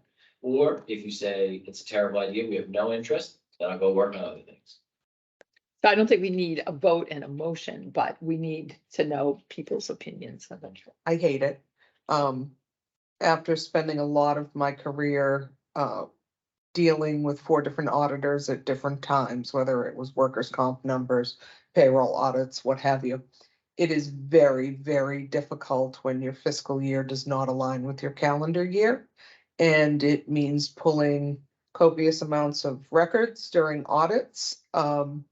I completely understand the idea of the weather. I feel that we're New Englanders and we live here because we love the change of season. And while I was very grateful this year that they moved the voting day, I feel like our residents are used to that day, and I think it will cause a large reduction in people coming out to the polls by moving it the first couple of years. I think they'll be scrambling. So that's my opinion. And I see some advantages in it. Not having that 6 months where you don't have the income coming in. Working at UNH with the fiscal year budget, I'm used to it, so it took a while to get used to it. But I think for your reasons about, when we're actually collecting money, it just, the timing of it would make more sense to go with the fiscal year. We're already waiting for the state money to come in until the 4th quarter. So They'll come in second. So come in the second quarter. yeah, I hear you. Yeah. What do you think, Jim? Jim, It's one of those, to rip the Band-Aid off and then deal with it, or We're damned if we do, we're damned if we don't. Right. Am I allowed to use that word on TV? it makes too much sense. Yes, it's gonna suck, but I mean, I don't know. The reason all the big cities are switched to, Yeah. I don't think that's gonna be that big a deal. Frankly, I think switching over makes, I think when we try to explain it to people, saying, how would you like to pay for things today you're supposed to pay for it, instead of guessing that you're gonna get this money, I think it makes all the sense in the world. Plus, for those of you who stand out with the transfer supposed to get elected, there you go. That's the reason. And, Tracy, you have a really good point about dealing with auditors and a calendar year budget, fiscal year budget. Unfortunately, probably more than half of the annual services that we have are already July to June. Okay. And so it would be trading the ones that are now calendar year and actually launched our budget to the ones that are actually fiscal year. And I think one of the ancillary benefits I talk about in here is right now the school, who already has a fiscal year budget, they start spending their budget in July and start developing their next year's budget in August and September of that same year. Because they have to adhere to this March calendar. So they're, approving their budget in March that they're going to start spending in July and then start developing their next budget. And so the timeline of develop a budget, approve a budget, spend a budget, just seems so logical. What does our town treasurer think? He is supportive of the idea. I think the first time I brought it up to him, he said he hopes he wasn't treasurer when it happens. Okay, I can understand that. Yeah. But I can get a more specific recommendation. Yeah, and I think as our department heads are trying to plan, it's gonna be a little bit difficult to extract the data that they need to do, because they do a really good job with zero-based budgeting and bringing forward just what's gonna be needed. I think it's gonna be interesting for department heads to have to extract. It will have to be well planned if you're going to do it. No question, and that's why. So I'll say again, I hate. No, go ahead. Okay, well, I'll flesh it out part, and I'll keep you all posted, and if I hit too many brick walls and it starts to look like it's not gonna be possible, I'll let you know, but if it's starting to look good, I'll come back with more information to get more of a specific input or approval from the select board if we're in that direction. Thank you. Okay, all right, so moving along, we need to discuss whether we'd like to do a formal strategic planning session, as we did last year. I know for somebody new on the board, last year that was very helpful. So what are people thinking about doing that again? We had a really great facilitator last year. Yes, what would we do without her? I like that you have mission, vision, and values. I think it could be interesting to use the facilitation to do further planning, like beyond a year, and maybe look at a 1 year, 3 year, 5 year goals. Because as you wrap these 5 people around through the years, having those 3 year, 5 year goals, you're at least helping someone who may be new to the group coming in to know that you've given thought beyond that. So I think that could be interesting. Yeah, because you know, it's one of my goals originally when I signed up, you know, to bring in commercial and, you know, the fifth district, Sure. just on any year 3, I mean, it's hard to get Yeah. action sometimes. That's a good point. All right, Deanna, are you supportive as well? Mm-hmm. Okay, so let's talk about when we want to do this. I was proposing scheduling another meeting outside of our regular meetings, so we have 2 meetings in May and then a meeting in June, July, August, September. Oh, yeah, it is. Okay. That's what it'll take to get you there. Okay. So you're thinking when? So I have, everybody has a copy of the select board's calendar. Yes. I mean, maybe it is, we meet the 8th and 22nd of May. I mean, I think maybe June. We have 1 meeting in June. We could schedule another day. Really could be any day in June. I know that's still, you know, a month and a half away. I don't know if that's too far, but, None of the committees meet on a Thursday, do they? conservation. Oh, conservation does, and everything. Well, Okay. we do June 5. But they don't meet every or week. June 12, right, and every other, so. So, So okay. that's out there. Yeah. Okay. I'm sorry, I So missed what you 5th, said. 19th, or If 26th? we do June 5, we can report back June 12. It's June 26th, okay.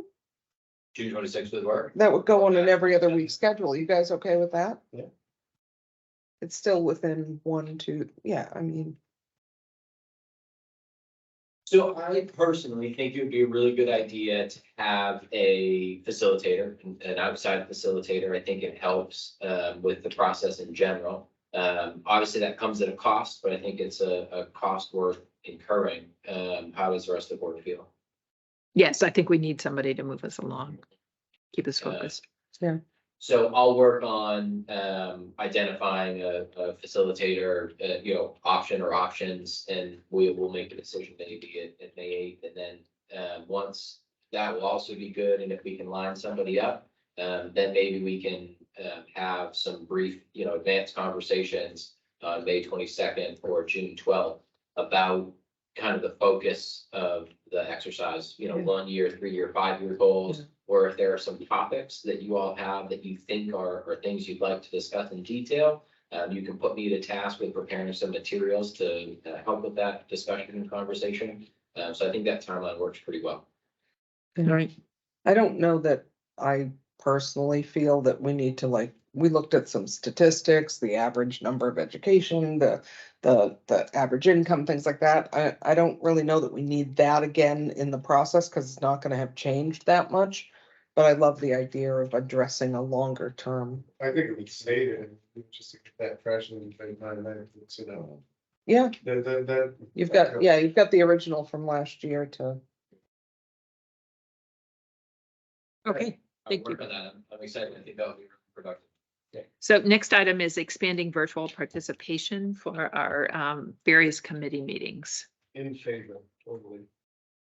Good, I don't think that's. Rob? Yeah. That's transparency all the way around. Which other groups are you thinking, like the land? Well, use eventually, group? probably everybody. Okay. Library. So the only thing I would suggest to that is a little bit of training ahead of time before you say, hey, you're all in the public view. For groups like Recreation Commission that aren't used to being in the public view, going through right to know again and what needs to happen leaves your staff and those members armed with how they should be conducting a meeting. Mhm.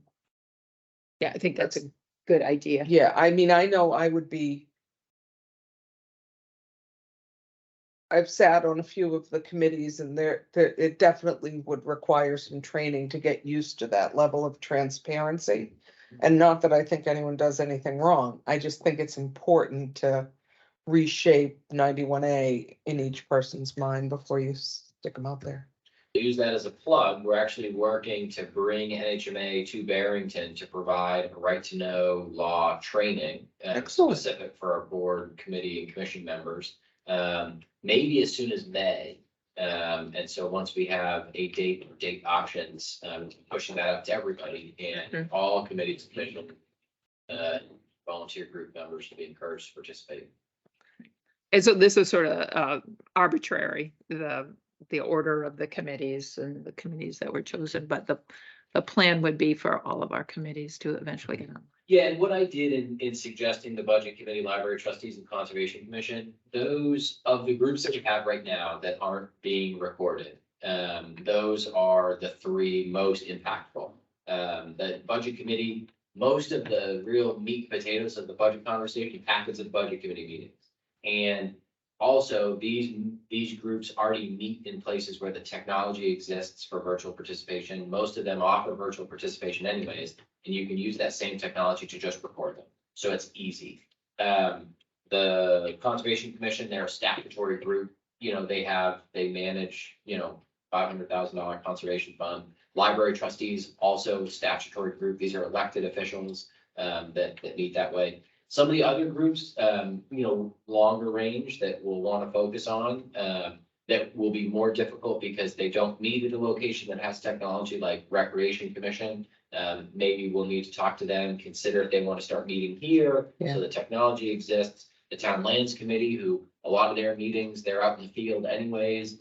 So some of the other groups, there'll be hurdles. That's how I ended up at these three to start, because I think the barrier to entry is a little bit lower. And the value is a little bit higher. And so, yeah, I'll reach out to those groups, talk about the training, also the workflow. It's going to be education on how to make sure it's virtually accessible, which most of them already do. But then it's going to be a workflow to get that meeting, get the recording. Tiffany, most likely, or Tiffany and I getting it up on YouTube in a consistent timeline and manner to make that available. And I think it's all for the right reasons. It's a great idea. We should do it, but glad to have that nod to the select board. The one other thing I was thinking of in reference to transparency as well. You do an excellent job of celebrating the anniversaries of the employees.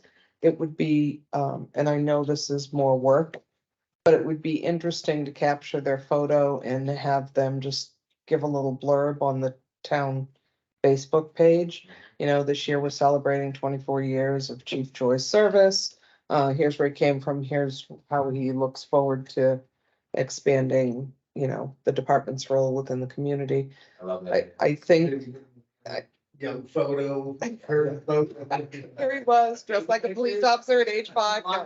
But regardless, I think Whatever they want. it's helpful for the community to know, like, you may not recognize Mark when he's out and about, and yet he's the person that everyone praises on his group and all their hard work. And I just think it would be really helpful for the I love that idea. residents. So something to think about. Appreciate that. All right, select board reports and concerns. So Tracy, do you have any? ZBA meets Wednesday night. We met last month, and the only thing that was, other than approval of meeting minutes for 2 meetings, was we're getting a new cell phone tower in town. Down on 125. Off of Bumford Road, So- yeah. Okay. So that was a they're- continuance of 2 variances that have been Right. given over Okay. 4 years. So, Right. and I think we're seeing a solar array variance on Wednesday night. So read up, folks. Right. So report for planning board. Planning board conditionally approved a 3-lot subdivision with 2 lots in the back and 1 on Route 9 in the Village District. The Young Road proposed subdivision was discussed in great length. Planning board asked for a wildlife study, a hydrogeological study, a stormwater study, and a traffic analysis, including site distance and parking. And the planning board also asked for specifications on how the developer included 4 back lots on the yield plan. So all of that will be forthcoming.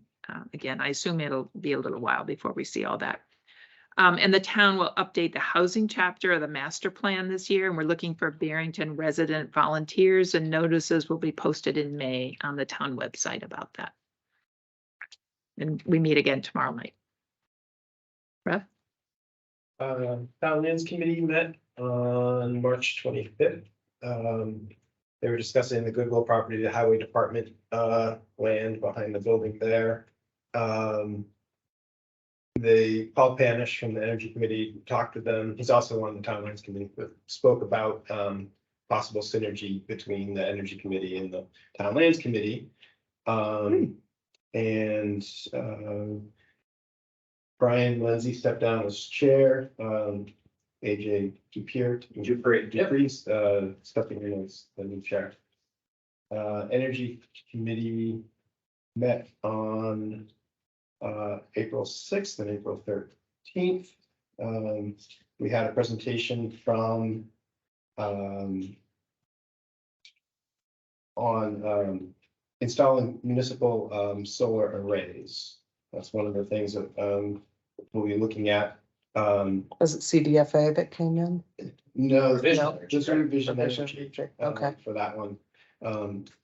At a future select board meeting, the Energy Committee, Paul Penn, present on the community power aggregate possibility that we're looking at for the town. We're still trying to work out some of the specifics and get questions answered before we come to the board with all of that.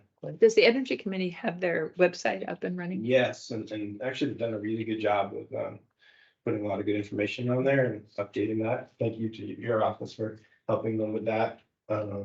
Credit goes to, so Leah Harrington, member of the Energy Committee, said, hey, listen, teach me how to do it and I'll update the website. And I said, be careful what you wish for. So we met for like an hour. You can thank me all you want, but it was an hour of my time and she has taken it and run with it. It's awesome. We're gonna get set up with a contact form, so you can contact the Energy Committee, ask them questions. Fantastic, yeah, so there's a lot of great members on the Energy Committee, but special shout out to. Yeah, very excited about the membership and Leah, has done great things with our website. And conservation met on the school.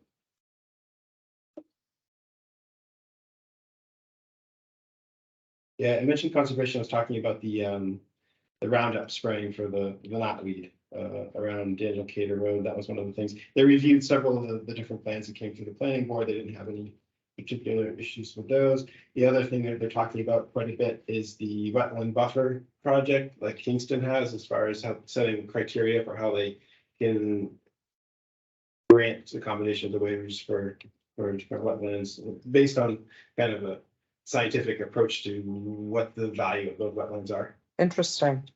So I would just encourage them, before they do too much work, understand what the state requirements are for the land use boards. So you can name many, many things, but as a quasi judicial board, it is ZBA's role to say, we're gonna allow an exception to that. So Right, but I think in those exceptions, that what they're trying to figure out is how to make a more objective tool for you to use on what are the criteria that make this piece especially valuable or susceptible to that kind of encroachment or something. yes, and interesting. I expect spirited discussion tomorrow night at the planning board work session. Yes, conservation is coming in with a proposal, like a, work proposal of what this could look like. Yeah, and I how to I hire. think our legal department will really be like involved in that. I won't be, I won't know.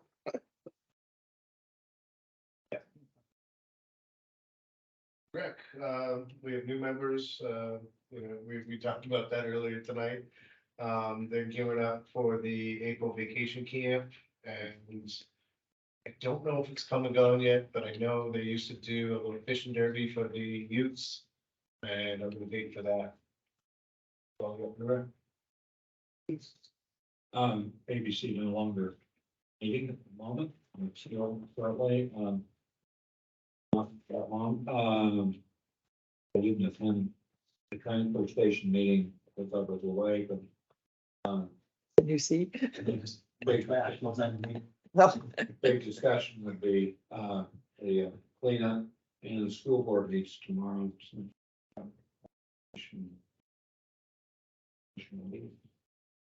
Okay, thanks, everyone. Public comment. Is there anyone left for public comment? And do we have anyone online? And virtually want to make public comment, now you have the opportunity tonight. You raise your hand, let the chair know you're interested. Last call. I see nothing, Mr. Chair. Let's move on then. Non-public session, I assume not. Thank you. And then next is adjournment. Do I have a motion for adjournment? I would like to make a motion. I will second that. Okay, everyone in favor? Sure. Aye. Tracy, yeah. Anyone want to sleep here?